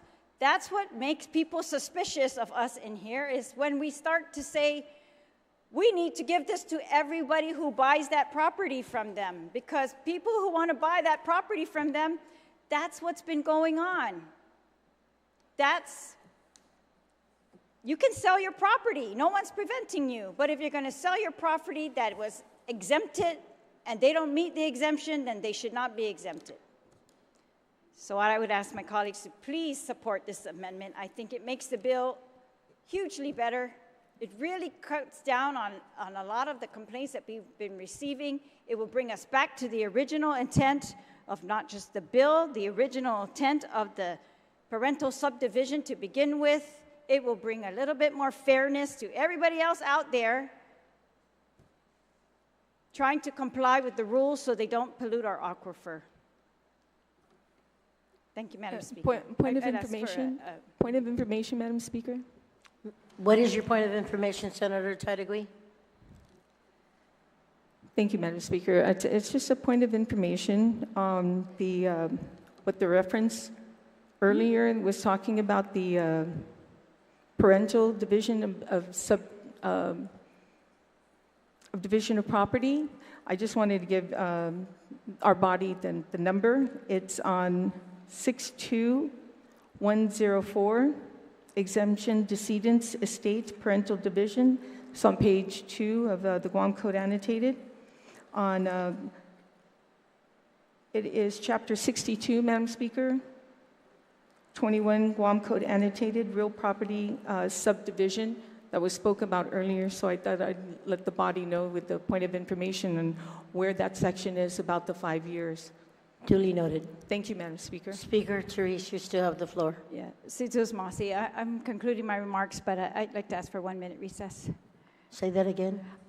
I'm concluding my remarks with that argument, and I'd like to ask for a 1-minute recess. Thank you.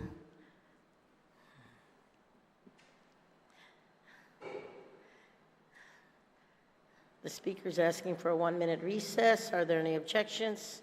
Seeing or hearing none, motion carries.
We're back from recess.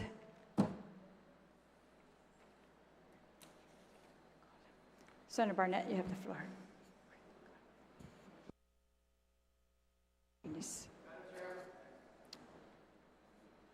Senator Duenas, I'm going to recognize him. He wasn't in, but.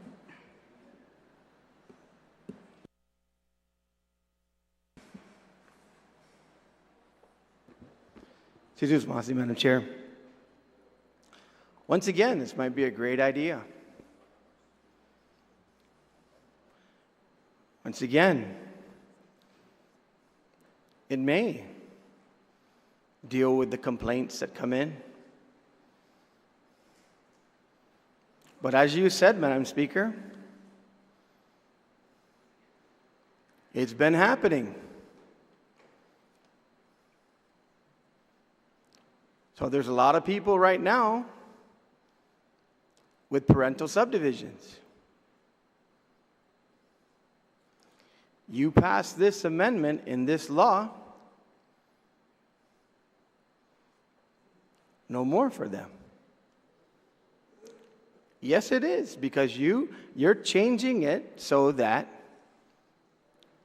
they now, if they give property to the children decide they're moving to the States or whatever else, they're going to sell their land. They have to convert that land back to a half acre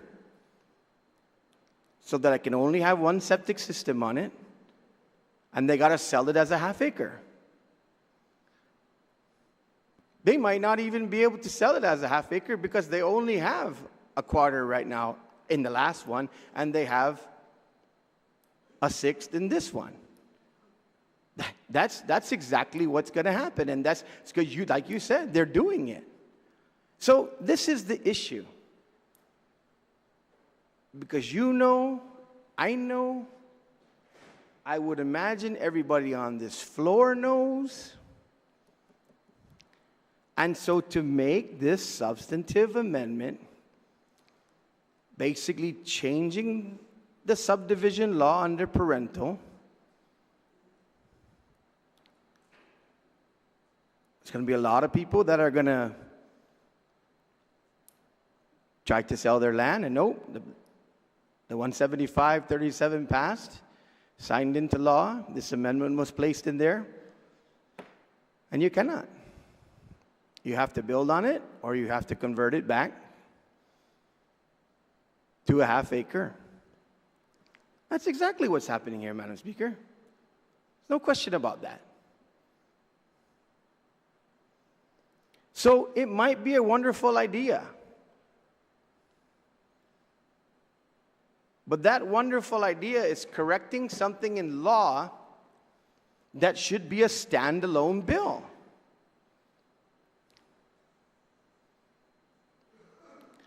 So that people who currently have a parental subdivision will know. Who knows? Maybe they'll buy out their family member. Say, hey, bro, are you splitting to the states? Yeah. And the law passed, and I can't do this anymore. So like I said, maybe a good idea. Point of information, Madam Speaker. I don't think this is accurate. There's nothing in the amendment that prevents a sale.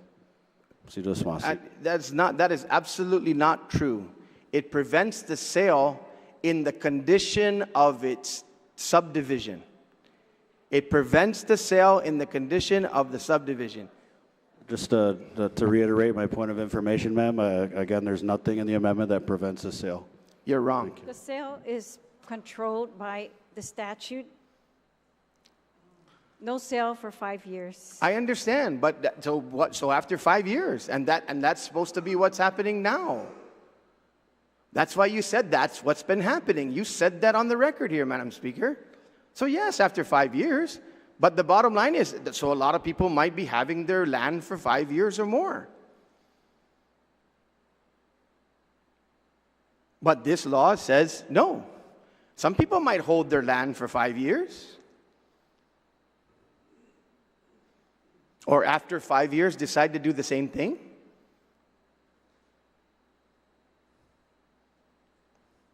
I mean, it's pretty basic understanding.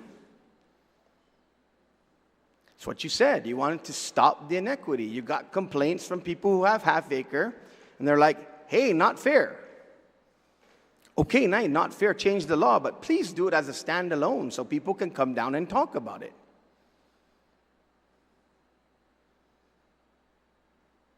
These people know what's going on with the text that I'm getting. They're land savvy people.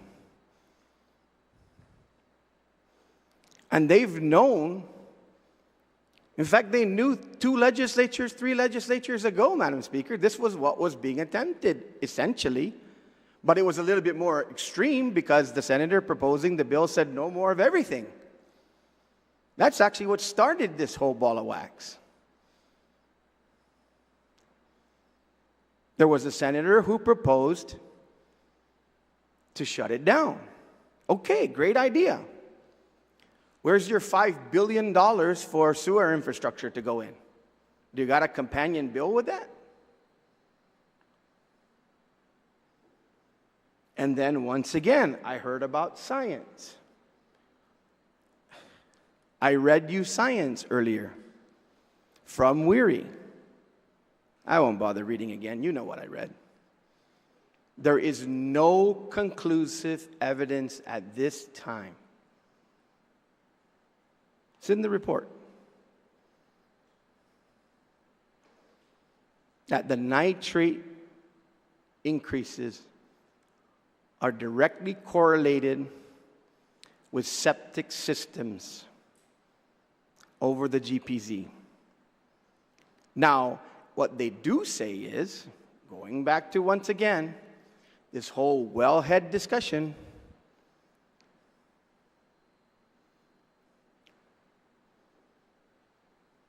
because there's leakage.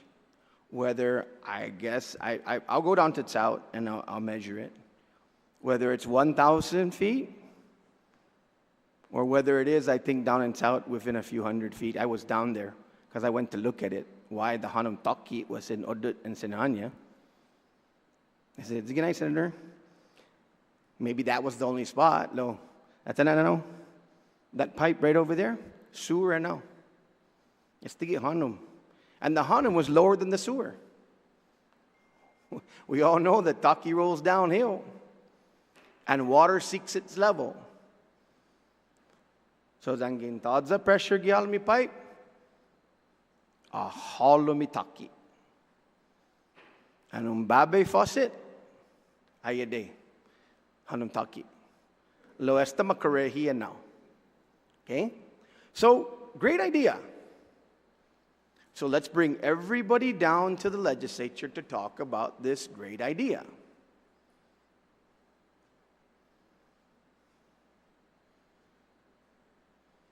And for that reason, Madam Speaker, I call the previous question on this amendment. There's been a motion for the previous question. There's an objection. All in favor, raise your hand.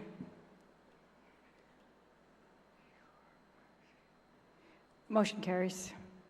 Senator Paris, you may close on the amendment. Thank you, Madam Speaker. I just want to also relay the information that EPA supports this amendment. They feel that it closes the loophole that they mentioned earlier, and that developers are using this loophole, and it's not really, basically developers are exploiting this loophole. As I was listening, it obviously seems to me that we haven't hit upon the solution with all this contention. I think that's why it was so important to, send this bill back to committee so we can decide what is the right way. What is the real information? We don't know the impact of these reduced lot sizes. Yes, we want to have parity with parental lot owners, but we also see that it's being abused. And so what is a sheer number of potential developers out there that are going to use this and exploit this loophole? And what is the impact to our drinking water?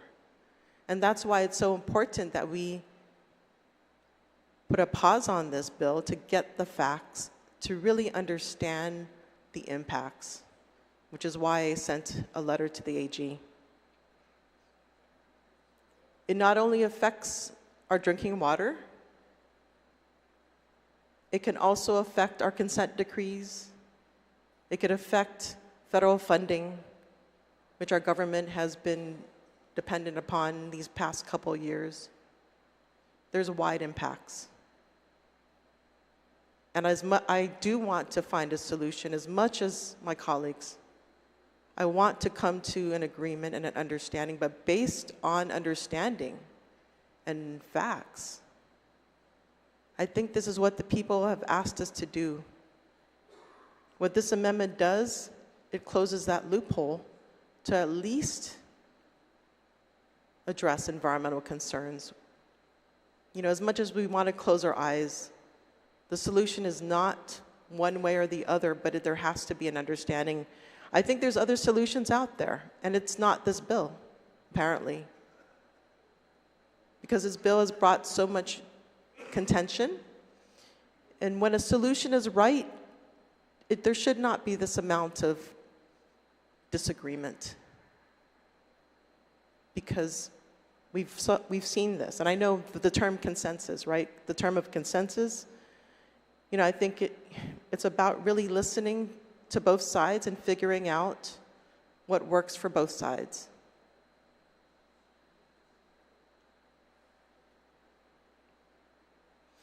Yes, there is a conflict in law, which has led us to this point, which unfortunately families have been stuck. And I do feel for those families, but it's also important to know that this policy has wide effects. Let's provide a correct solution, the right solution.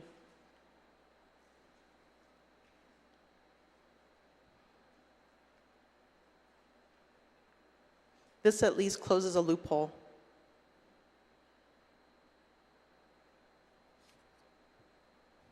Which is supported by Guam EPA, Situas Masi, and I ask for my colleagues' support. On the amendment, is there any objection? There's an objection. All in favor, please raise your hand.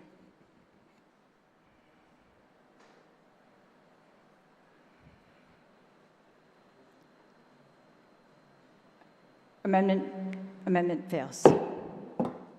Senator Paris? Situas Masi, Madam Speaker. So I'm here to proffer another amendment.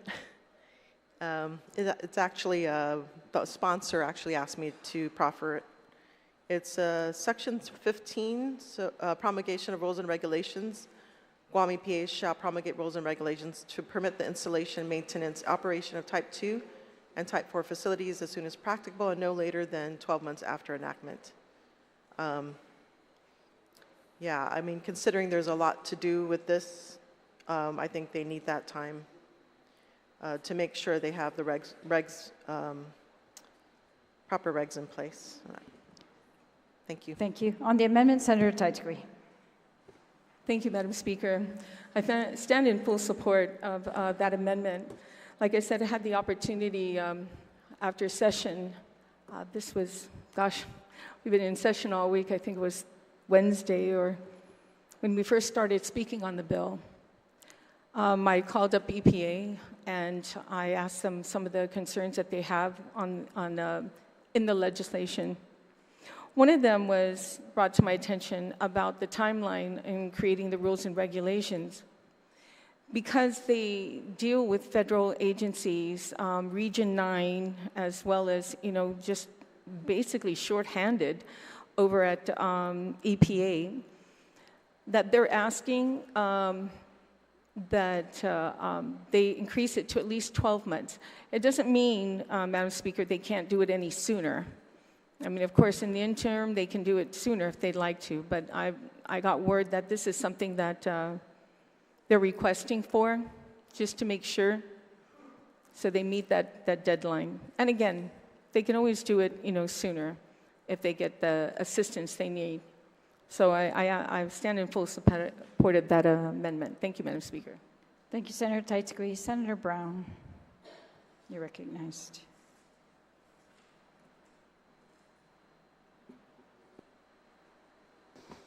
Thank you, Madam Speaker. I also rise in support of this amendment to allow EPA to have that time to address the regulations. I mean, if we're going to create all these exemptions and changes and increase density, then we certainly should have the opportunity. I look forward, colleagues, if any of you are up to bat, I'm up for it.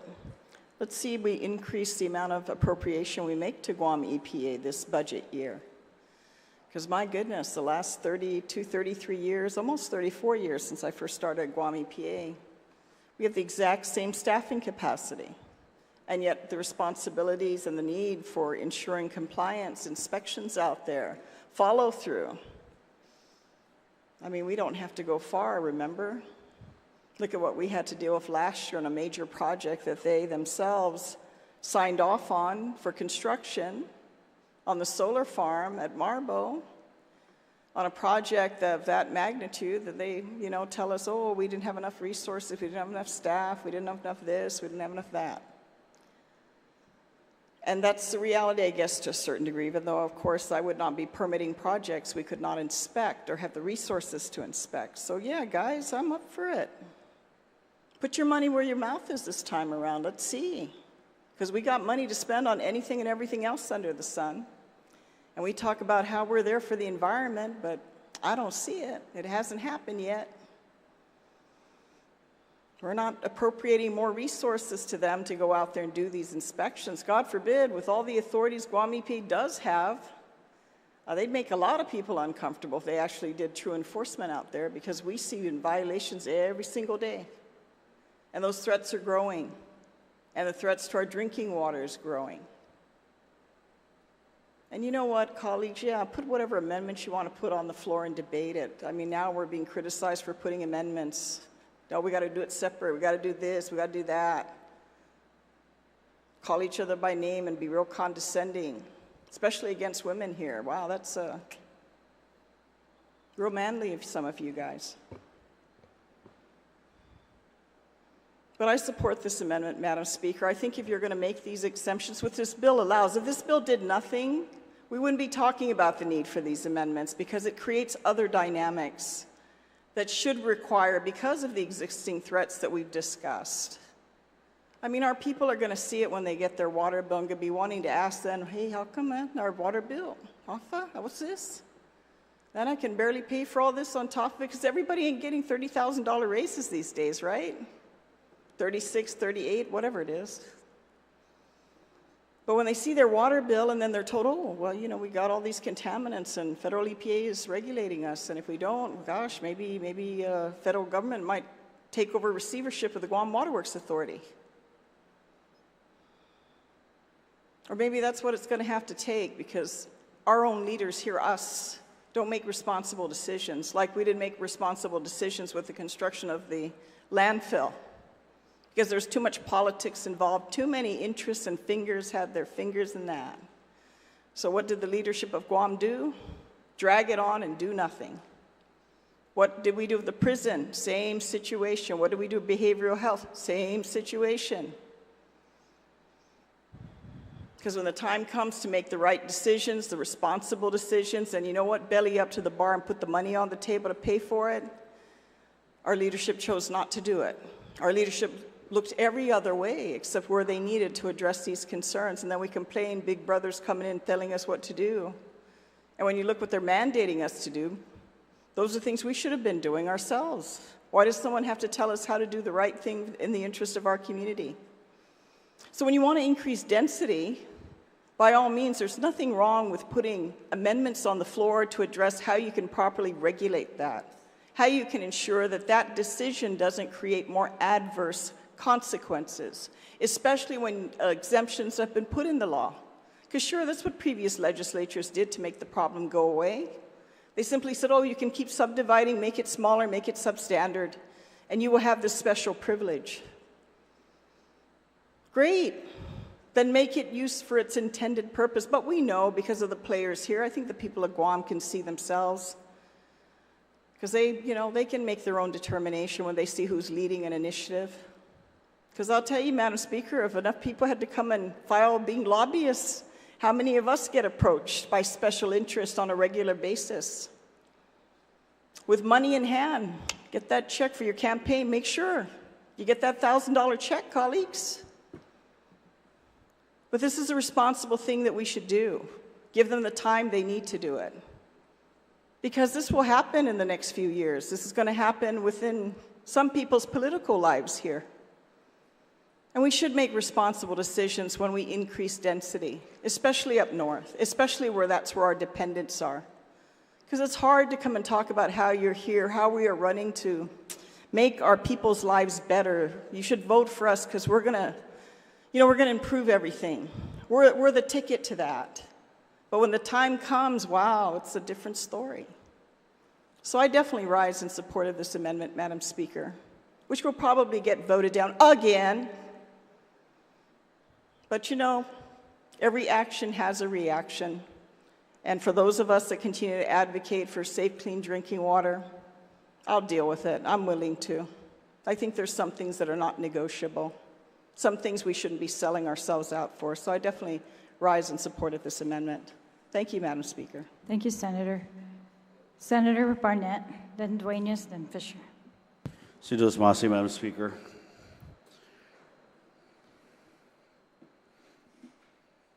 Biba Betness. That's it. Thank you, guys. Rise in support of this amendment. And you know what? It's the whole journey to get this bill on the agenda, it's been a long one. And I know the Santos family. I used to work with Miss Elaine over at Hit Radio 100.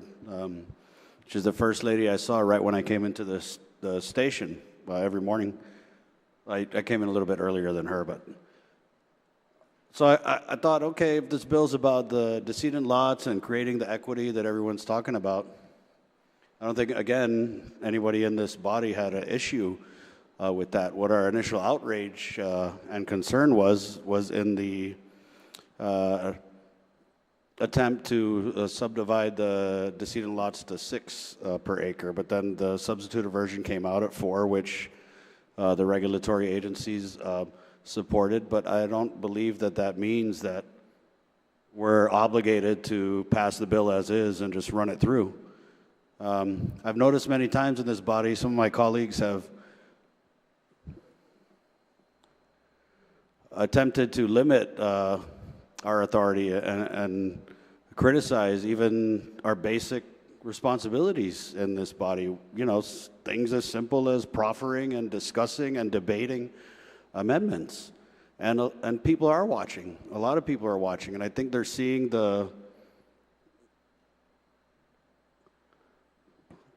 what's happening. I mean, you get someone who stand up and berate anybody in here who's trying to amend this bill to make it better, and then as soon as they're done talking, they're running out there and high-fiving the special interests out there. So I actually was conferring with our legal counsel about who was a lobbyist and who was not. I know that one of the university professors had written today in a column about lobbyists are people who sit outside the halls of the legislature and try and get things done, which is exactly what we've had all week long. And so, well, I definitely listened in the public hearing and understood the challenge that the Santos family is facing. I kind of wondered, you know, if that's what the bill is about, then why are the realtors pushing so heavy? Why are they, this is the words of one of my cousins, circling the legislature? And I think it's because of this loophole, right? It's because of this loophole. And it's because, and hey, this is America, you can make money, right? But all we're saying in these amendments is if you're receiving land like this and you have, you know, parameters that you must follow with a subdivision, and then you go and sell it to somebody, they should have to adhere to the same regulations that all the other developers have to adhere to, no matter how they receive the land. Because not only considering the risk to the aquifer, but what's the end game here? To put the Chamorros in shanty towns on properties subdivided in how many ways on an acre? Is that really what our people deserve? But I think it is a situation where it's about follow the money. And that's why they're fighting so hard to keep this bill from being amended, because it is what it is. A lot of people stand the potential to make money off this bill, which again is okay, but at what cost? And these amendments reasonably address these loopholes that have led to a lot of questionable subdivisions popping up and impacts to our aquifer, our drinking water quality, which you talk about that inside this room, and some of these colleagues look at you like you got 6 eyes on your forehead.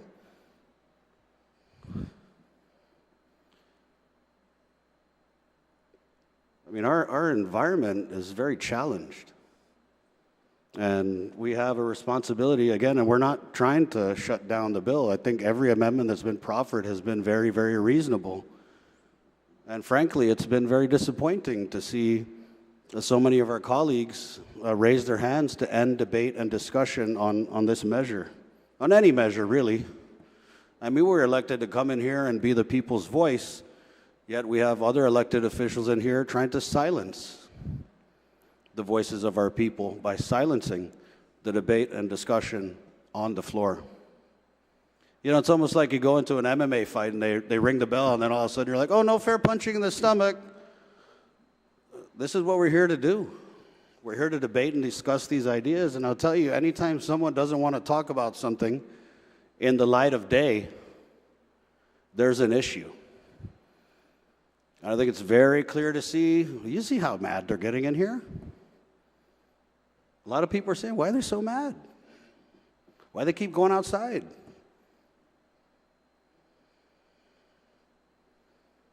Well, that's why. It's starting to look like this is really a case of follow the money. And again, we're not trying to shut the bill down. I told one of my colleagues, this isn't even tree hugging. We're looking at the tree, you know what I mean? We're trying to just be responsible and reasonable with these amendments, but apparently people have their marching orders, and they've been told the bill as is, which creates that exemption that I believe is problematic for our environment. This is the bill that the special interests, and I'll get back to that, and so the definition of a lobbyist is one thing, but these realtors, I believe, definitely fall in the category of special interest, and so these special interests want to see this bill passed as is.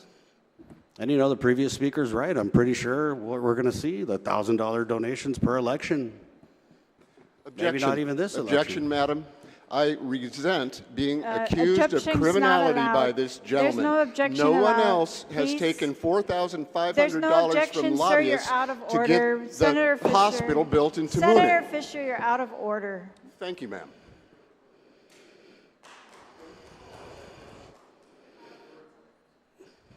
See what I mean? See what I mean? Look how angry they are. Look how they're trying to stifle the discussion in here. Look at it. It's plain to see who's getting mad, who's cutting people off, who's calling the previous question. It's cowardly to call the previous question. We're here to debate and discuss, and I think it's very clear to the people of Guam that, if you don't want to do that, then there's something wrong. So I'd ask my colleagues to support this amendment, which it's again, this is basic amendment. EPA, come up with rules and regs for this stuff. But let me guess, they're going to be even opposed to that? Simple rules and regulations? We'll see. See those spots, Madam Speaker.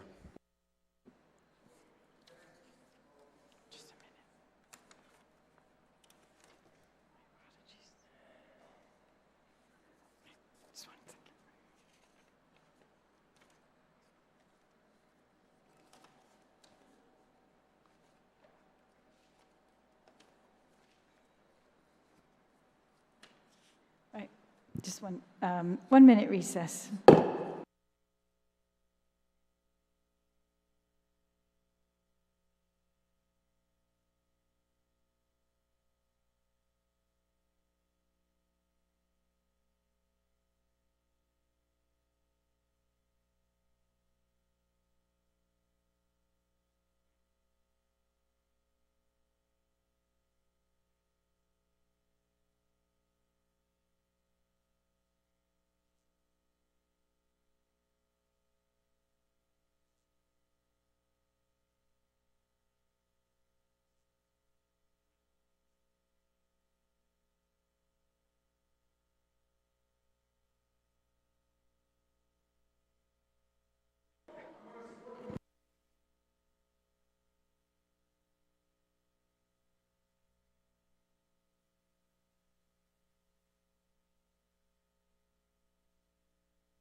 All right.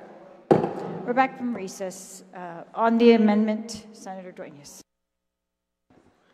Jesus Masi, Madam Speaker, like the retiring speaker likes to say, ay a day. Ay a day, Tatlu. And I'm sure he'll do that when he goes live. Berating. I heard a lot of berating in that last tirade. Madam Speaker, I actually support this amendment because I worked with EPA and the regulatory agencies. The 9 months was actually a compromise. When the bill was drafted, it contemplated 6. They wanted 12. We agreed on 9. 12? Great, let's do it. Madam Speaker, I think there's a little difference between anger and passion. I guess when some people are passionate, it's not angry. When others are, it's angry, maybe hangry. So I guess it's subjective. But Madam Speaker, I haven't been here as long as some others, but I've been here long enough to have watched in the past parliamentary procedure. And boy, have I seen other senators, but we know we'll be overruled as well. Have I seen other senators in the past, stalwarts in the legislature, rise to substantive amendments and go over there and say, nope, that's got to be a standalone bill. That's a practice here. That's a practice. And it's interesting to say that you don't want to listen. Like I said earlier, listen to ourselves because we know better than everybody else. These amendments, when they were moved, became clear. That's what's been going on. Close the loophole. EPA supports this. I'm sure they do, and that's fine. I think I hear the sound of word processors going off right now with many of these senators on the floor drafting legislation that mirrors the amendments that were proffered so we can have a public hearing.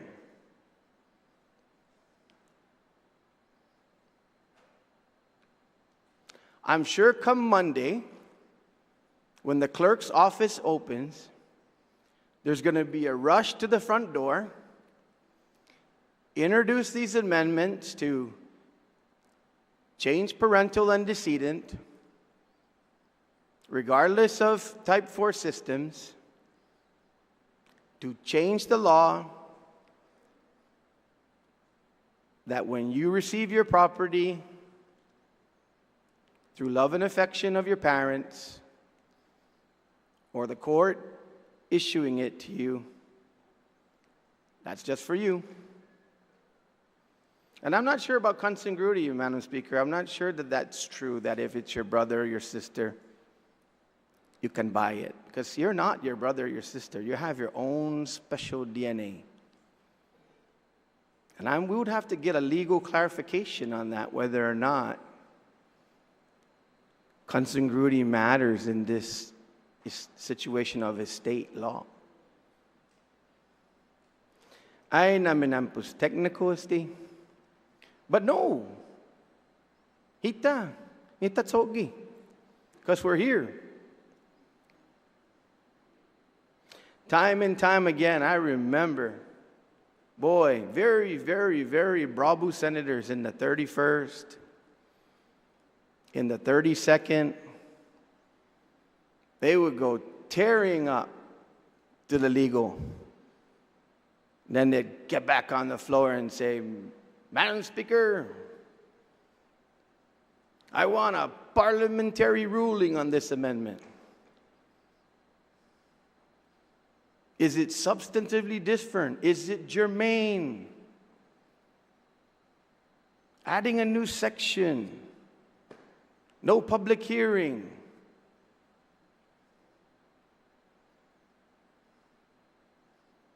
Plenty times that happen. Plenty times. And I'm sure we can pull the archives of the tapes to watch it. I know my staff can do it. Pulling bills out of committee. Last session, Madam Speaker, during the budget, I helped the senator pull a bill out of committee. It was during the budget.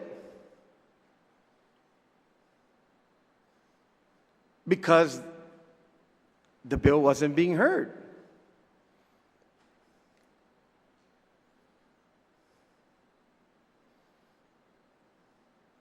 So, it's easy to say people are watching. We all say people are watching. You're right. Lots of people are watching. Not just the people that support your position or think that they know what you're saying, but people that are blowing up on the chat that I created, and I can send it to you guys. You can FOIA me. I'll send it to you. In fact, you don't even have to FOIA me. I'll send you every text message within my testimony WhatsApp.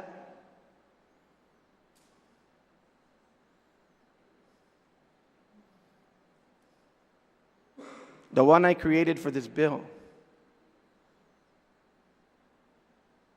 The desperate families who are just saying, just give us justice. And it is justice, because it's not special. It wasn't special 5 years ago. It became unspecial when an arbitrary decision was made. Once again, going back to my discussion to the Attorney General. There is an individual within EPA on the board who made this decision.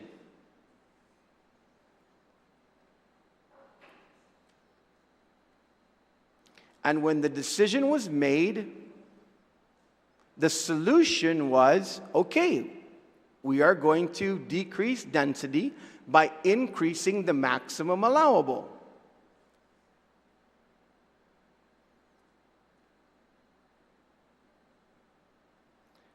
So, that's why.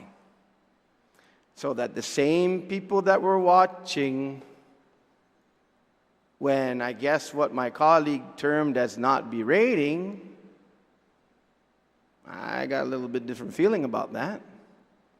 Thought that was a little bit berating. That hongi nesti. I didn't say don't do it. I said do what other people have been doing on this floor when somebody moves a substantive amendment. Madam Speaker, I'm going to also pull the files on a couple of other technical bills that have hit this floor by a couple of notorious committees, where the committee report says, and the motion on the floor is to accept the substitute bill and further substituted on the floor. And normally I can show a case, I know one case at least where I can produce it, where even when the substituted bill on the floor, having been substituted by committee, there was already 5 amendments in the drive.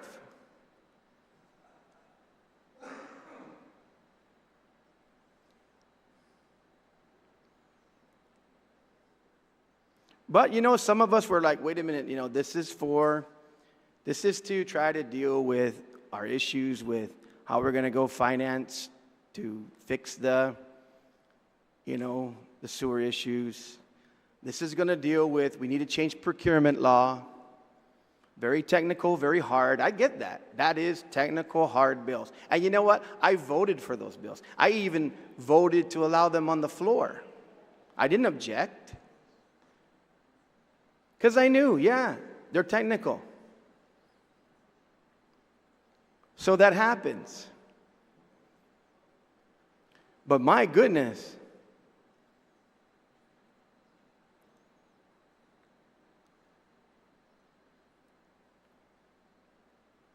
you know, the reason why I'm Tamoro Appling is because my mom hails from Michigan, my late mother, my dear late mother. And so I lived in Michigan for a while when I was a young boy growing up. And in Michigan, they have a saying. Well, I don't know if it's not Michigan saying, but they say it a lot. The Michiganders say, what's good for the goose is good for the gander.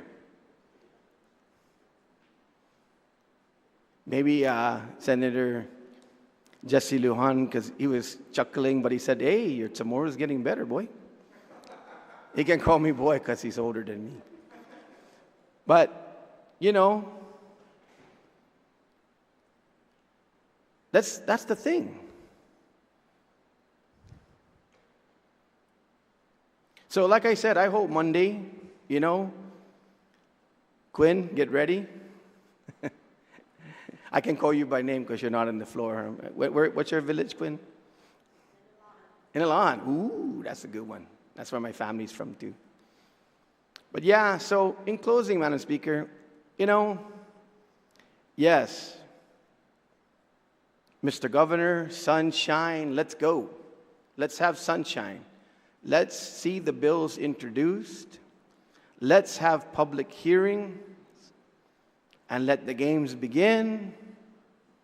But for this, wholeheartedly support this amendment.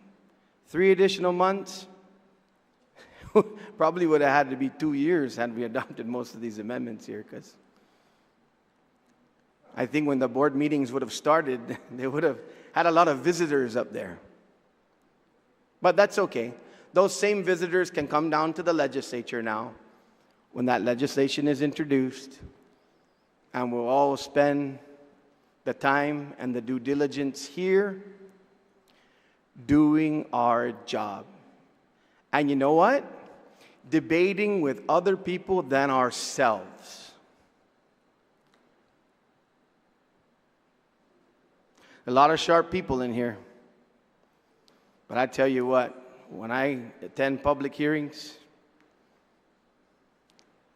I see a lot of really, really sharp people. And their voice matters. But it's a great amendment, Madam Speaker. I stand and rise in full support. Thank you. On the amendment, Senator San Augustine, then Senator Fisher. Thank you, Madam Speaker. On the amendment, I stand in support of the amendment. 12 months, no biggie. But I take to comments made by some of the colleagues.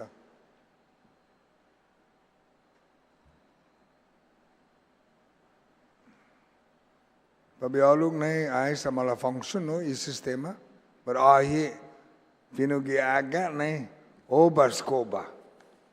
So blessed tapago. Number one of the things that one of the colleagues mentioned earlier was that if we had turned the island into quarter-acre lots, well, you know what? When we look at this bill, it's about decedents, okay? Focus. Because if you want to expand beyond that, then pull up the 500 leases that are given by Chamorro Trust to quarter-acre lots. Ooh, maybe that's where there might be some nitrate, maybe some pollution. I don't know. I'm concerned about that. Then one of my colleagues mentioned, give more money to EPA. Well, this year we gave them additional $500,000. For the colleagues that voted on the budget, we gave them an additional $500,000 over twice the amount what the governor requested in the budget request. And at the same token, I know the oversight chair asked it, that the EPA be allowed to have access to all their special funds to do what they need to do. But you know what? For me, 12 months is good on this amendment. And if I was running EPA, I would have started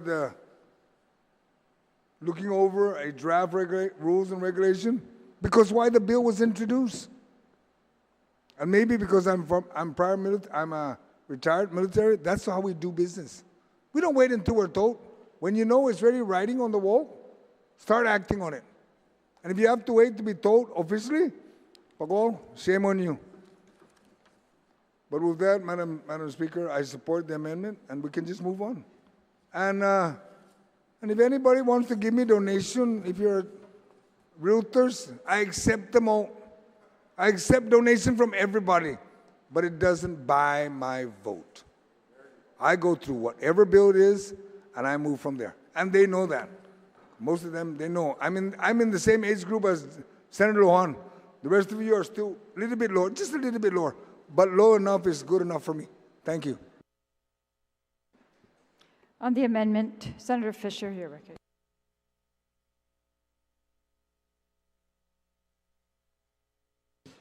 Yes, thank you, Madam Speaker. I'd like to begin my remarks by apologizing to you, Madam Speaker, as well as the body.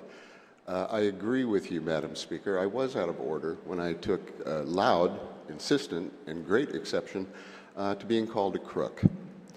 I think you would agree, Madam Speaker, I think we would all agree that being called, for an honorable person to be called a crook will generally engender ire and a strong reaction, and for that reason I explain my behavior.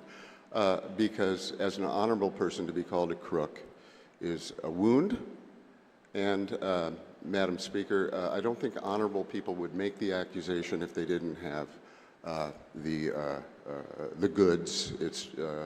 And so it made me angry. I freely admit that.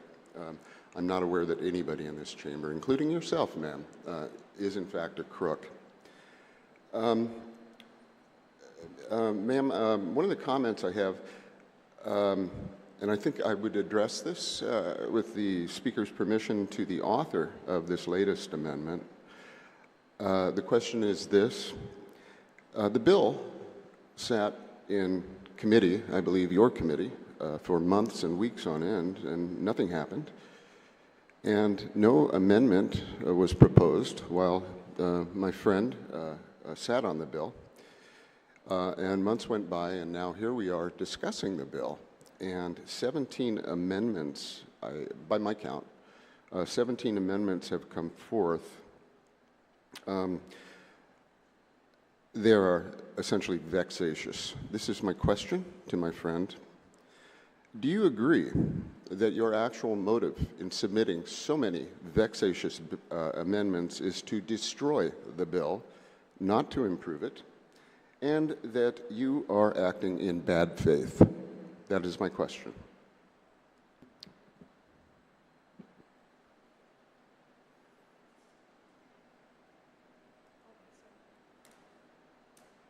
Did you hear the question? Senator Perez, would you yield to that question? Seems like a leading question to me. It certainly is. Yeah, and an unfair question at that. I think I've been very transparent in this whole debate of my concerns about the bill, and even testimony provided at the public hearing. There were huge concerns about the bill. And so when you look at the introduced version, there was definitely a push to get down to a 1/6 of an acre for septic systems. And because of the pushback from the agencies, and it got moved to a 1/4 acre. So I just want to share with the public that I was going down the road of compromise. I was going down the road of reporting out the bill with the compromise language. But something inside of me said, what are you doing? What does this compromise really mean? And that realization, that epiphany, was about what it meant to allow this compromise. Our current water regulations have 1/2 acre for septic systems. And we have this issue with our laws, this conflict in our laws, and how do we resolve it? Do we resolve it in the favor of water quality? Do we resolve it in the favor of smaller lots? And this bill resolves it in the favor of smaller lots without addressing the water quality. And so it was a very deliberate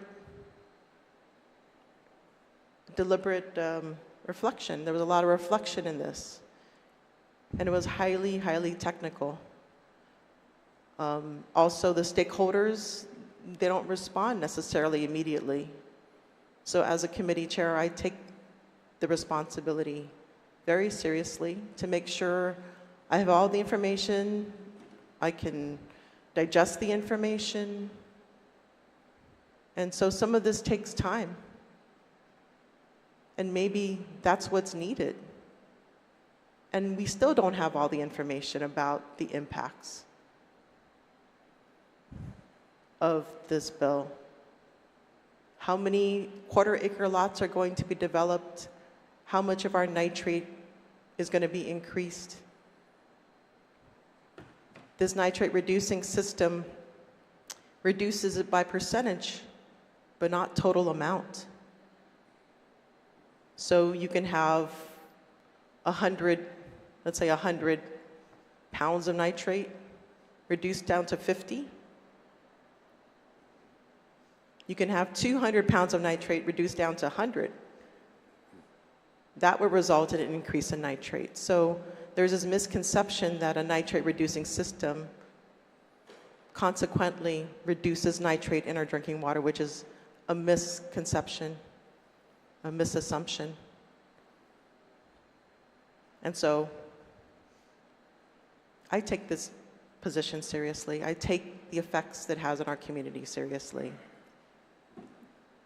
And I think we should never negotiate what is vital to our life here on Guam. You know, our northern aquifer, the water that we draw from it. And this aquifer was created over millions of years by these foraminifera, not knowing that it was going to result in our aquifer today.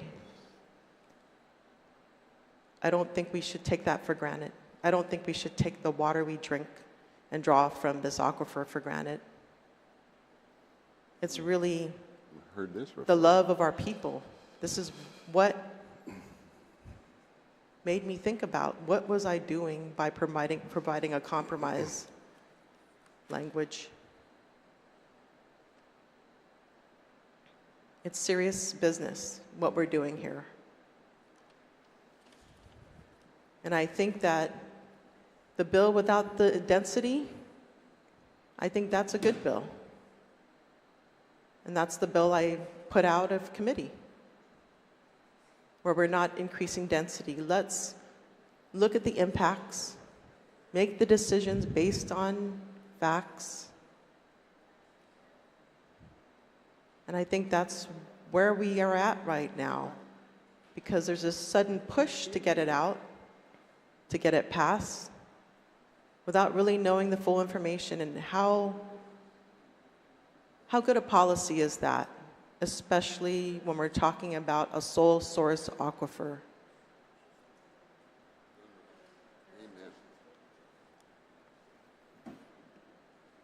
And I talked about the tragedy of the commons. What that means is we all collectively use a resource, collectively degrade a resource, but who in the end is going to clean it up? Speaker, could we get a responsive answer? And so This is just...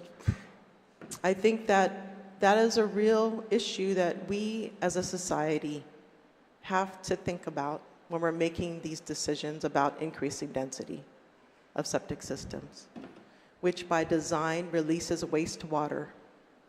And these nitrate-reducing systems is not going to decrease the amount of wastewater either. We're talking a doubling of wastewater. How many of those quarter-acre lots are going to be developed, which will result in the doubling of wastewater and PFAS and other pollutants? Speaker, this is non-responsive. So She's avoiding the question. So I'm explaining my rationale. It was in good faith. And I'm just explaining that these are serious concerns that I'm not going to turn a blind eye on. We only have so much time on this earth, and I don't want to leave a legacy of contamination. And that's what gave me pause about this bill and the compromise language. And I think I want the public to know that this is what behind these decisions, as well as the AG providing a message today, recommending that the bill be put back in committee. So it's not just me, it's also other people out there, and US EPA will, we have to wait and see what they say as well. They ultimately can cause some sort of enforcement action, but I think we as a people should be able to be in control of our destiny and not have someone tell us, you made a bad decision. It's happened before with our air. We were given exemptions for many, many years. Speaker, she's filibustering. And only to be told now that what we did in the past, Non-responsive. what we did in the past has harmed our environment, has harmed the health of our people. And so with this understanding and knowledge, we must use this knowledge to make wise decisions. And so, yes, it is in good faith. Sidus Masi. Okay, thank you very much for the answer, Madam Speaker. I appreciate hearing that position for the umpteenth time. I heard, Madam Speaker, that we have used this word many times on the floor, to compromise, and I would just, I wonder, ma'am, if the proponent of the bill would answer this question. Does the proponent, my friend, does she believe that it is a demonstration of good faith to negotiate compromises with 3 senators, including myself, and when she was making headway on those compromises, to then indicate that no matter what happened, she wouldn't support the bill? Is that an example of good faith, ma'am? Are you asking her to yield? Yes, ma'am. All right, Senator Paris, would you yield to that question? I just want to say that horse trading is not my principle. I base my decisions on principle of what I believe is right. What happened earlier was the horse trading approach. I think our people deserve better. They deserve us to make decisions based on fact, based on information, not because we traded a vote. And unfortunately, this is what happened with this bill. There was horse trading going on. I support you, you support me, but who loses in the end? I think this is the wrong way to run our island. Terrible way to run a I railroad. think a decision should be based on the merits of what an amendment does, what a bill does. I think this is the old school of doing things of which we need to change if we're going to move forward in this island today. We have a small island. I think our resources are even more valuable when we're talking about our island. You know, we feel the effects almost immediately. So I don't believe in horse trading. I believe, let's talk about the merits. Let's have a true debate. And not based on a predetermined decision because you traded your vote. Our people deserve better. Masi. Thank you, ma'am. Thank you for the answer. I think that if there is a rejoinder to that, the facts speak for themselves. She had the bill for months, did absolutely nothing with it until we had to yank it out of committee to get this done. And then she inveigles senators into compromises in bad faith and then walks away from the deals she strikes. I wonder, ma'am, Point of information, Madam Speaker, that is totally that's a total misinterpretation of what I just said. So I hope the public can see what I said is not matching what he is saying. Thank you, ma'am. It wasn't so much what she said, it's her activities, it's her actions. Let's see how people actually behave to decide what their, I suppose, what their motive is. And ma'am, I'm going to sit down. I mean, this entire hearing has become vexatious. 17 amendments that could have been presented to us months ago. And I just wonder, you know, this inveigling other senators to work on a bill and then just saying, I won't help you anyway. Why an individual would expend their credibility so lightly. Thank you, ma'am. Thank you, Senator Fisher. On the bill, on the amendment, is there anyone else who'd like to speak on the amendment? If not, then the sponsor may close.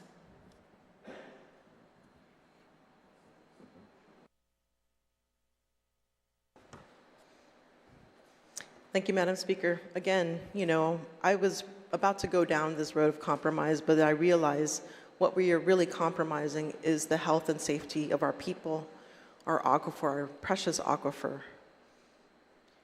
You know, we are blessed with an abundant source of water that is only ours, but only ours to lose if we irreparably harm it from contamination, from over-extraction,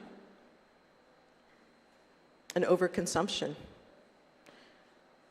And so we must never lose sight of this fact, regardless of how this bill has been debated. The one thing is true, water is the basis of our life.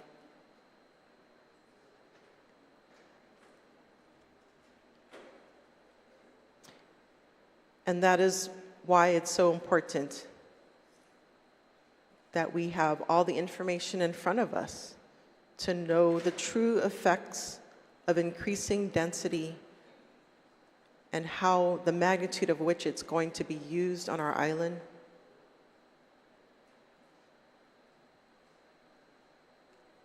You know, when we lose our water resource, how can we live on this island? I don't think this is negotiable. This bill, the part except Section 7, was actually developed by Guam EPA and myself. We worked hard on this bill. But what stopped me was the density increase. And that is what gave me pause. I think it's so important that we don't lose sight of the importance of clean drinking water, because once you damage it, it's more expensive to clean it up. And if it affects the health of our people, then we lose even more, which we could have prevented. I support type 4 systems, but again, with the increased density, it has implications for the health of our people.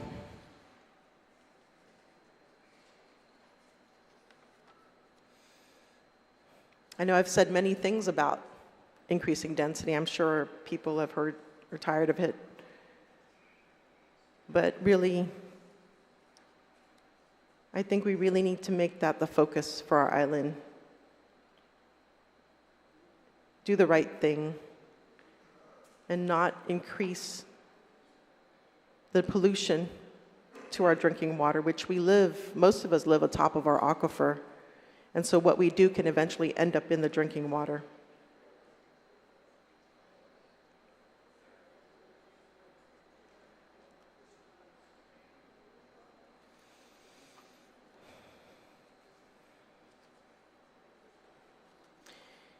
And of course, EPA has stated that it's been stated that,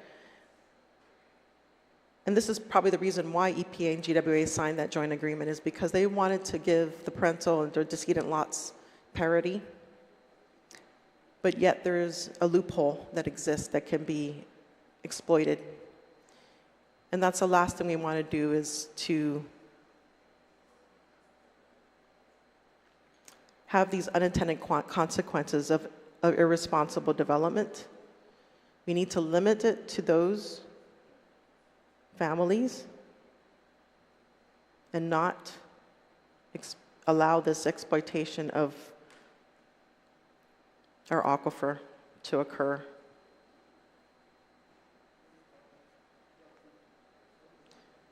And who does this really benefit? True, because does it benefit a few at the harm for the greater good?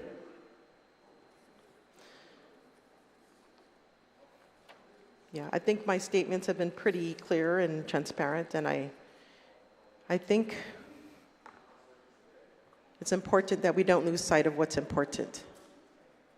Sijusmasi. Sijusmasi, Senator. On the amendment, is there any objection? Seeing no objection, this amendment passes.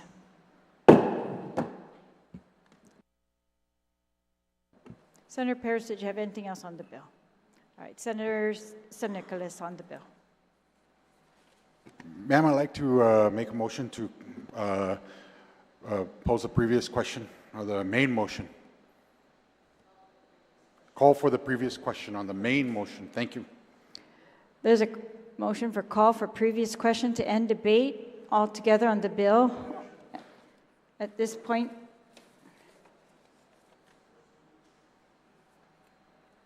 Madam Speaker, may I just formally lodge my objection, as there are many of us who have yet to speak on the main motion on the actual bill. Ma'am, it's not debatable. Thank you. I was just about to announce, so there have been 2 people who've been allowed to speak on the main bill. On the motion for the previous question, there's been an objection. This will end debate on the entire bill. All of those in favor, please raise your hand. There's 3 calls for roll call. Clerk, please take roll call on the vote for motion for previous question. Senator Barnett. Senator Barnett, name. Senator Blas. Senator Blas, name. Senator Brown. Senator Brown, name. Senator Dueñas. Senator Dueñas, aye. Senator Fisher. Senator Fisher, aye. Senator Lujan. Senator Lujan, aye. Vice Speaker Muñoz Barnes. Vice Speaker Muñoz Barnes, aye. Senator Parkinson. Senator Parkinson, aye. Senator Perez. Senator Perez, name. Senator Kanata. Senator Kanata, aye. Senator San Augustine.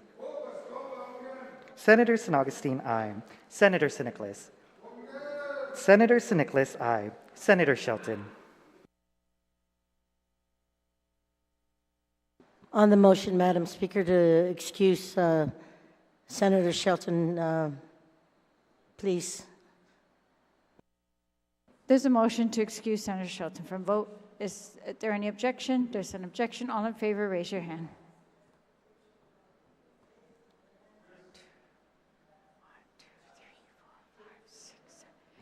Motion carries. Senator Shelton excused. Senator Taitigui. Senator Taitigui, name. Speaker Talahi. Speaker Talahi, name.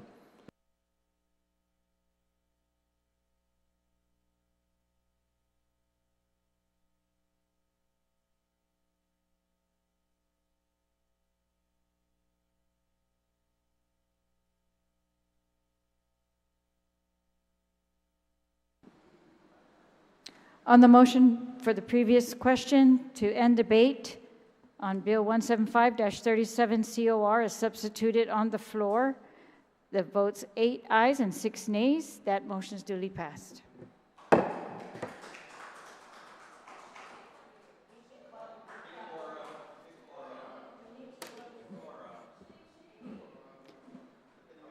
We will recess until 9 a.m. on Monday. Our session on Monday will go until 12 noon, and we have the congressional address at 6 p.m. Monday, 9 a.m. recess. To those Masi colleagues.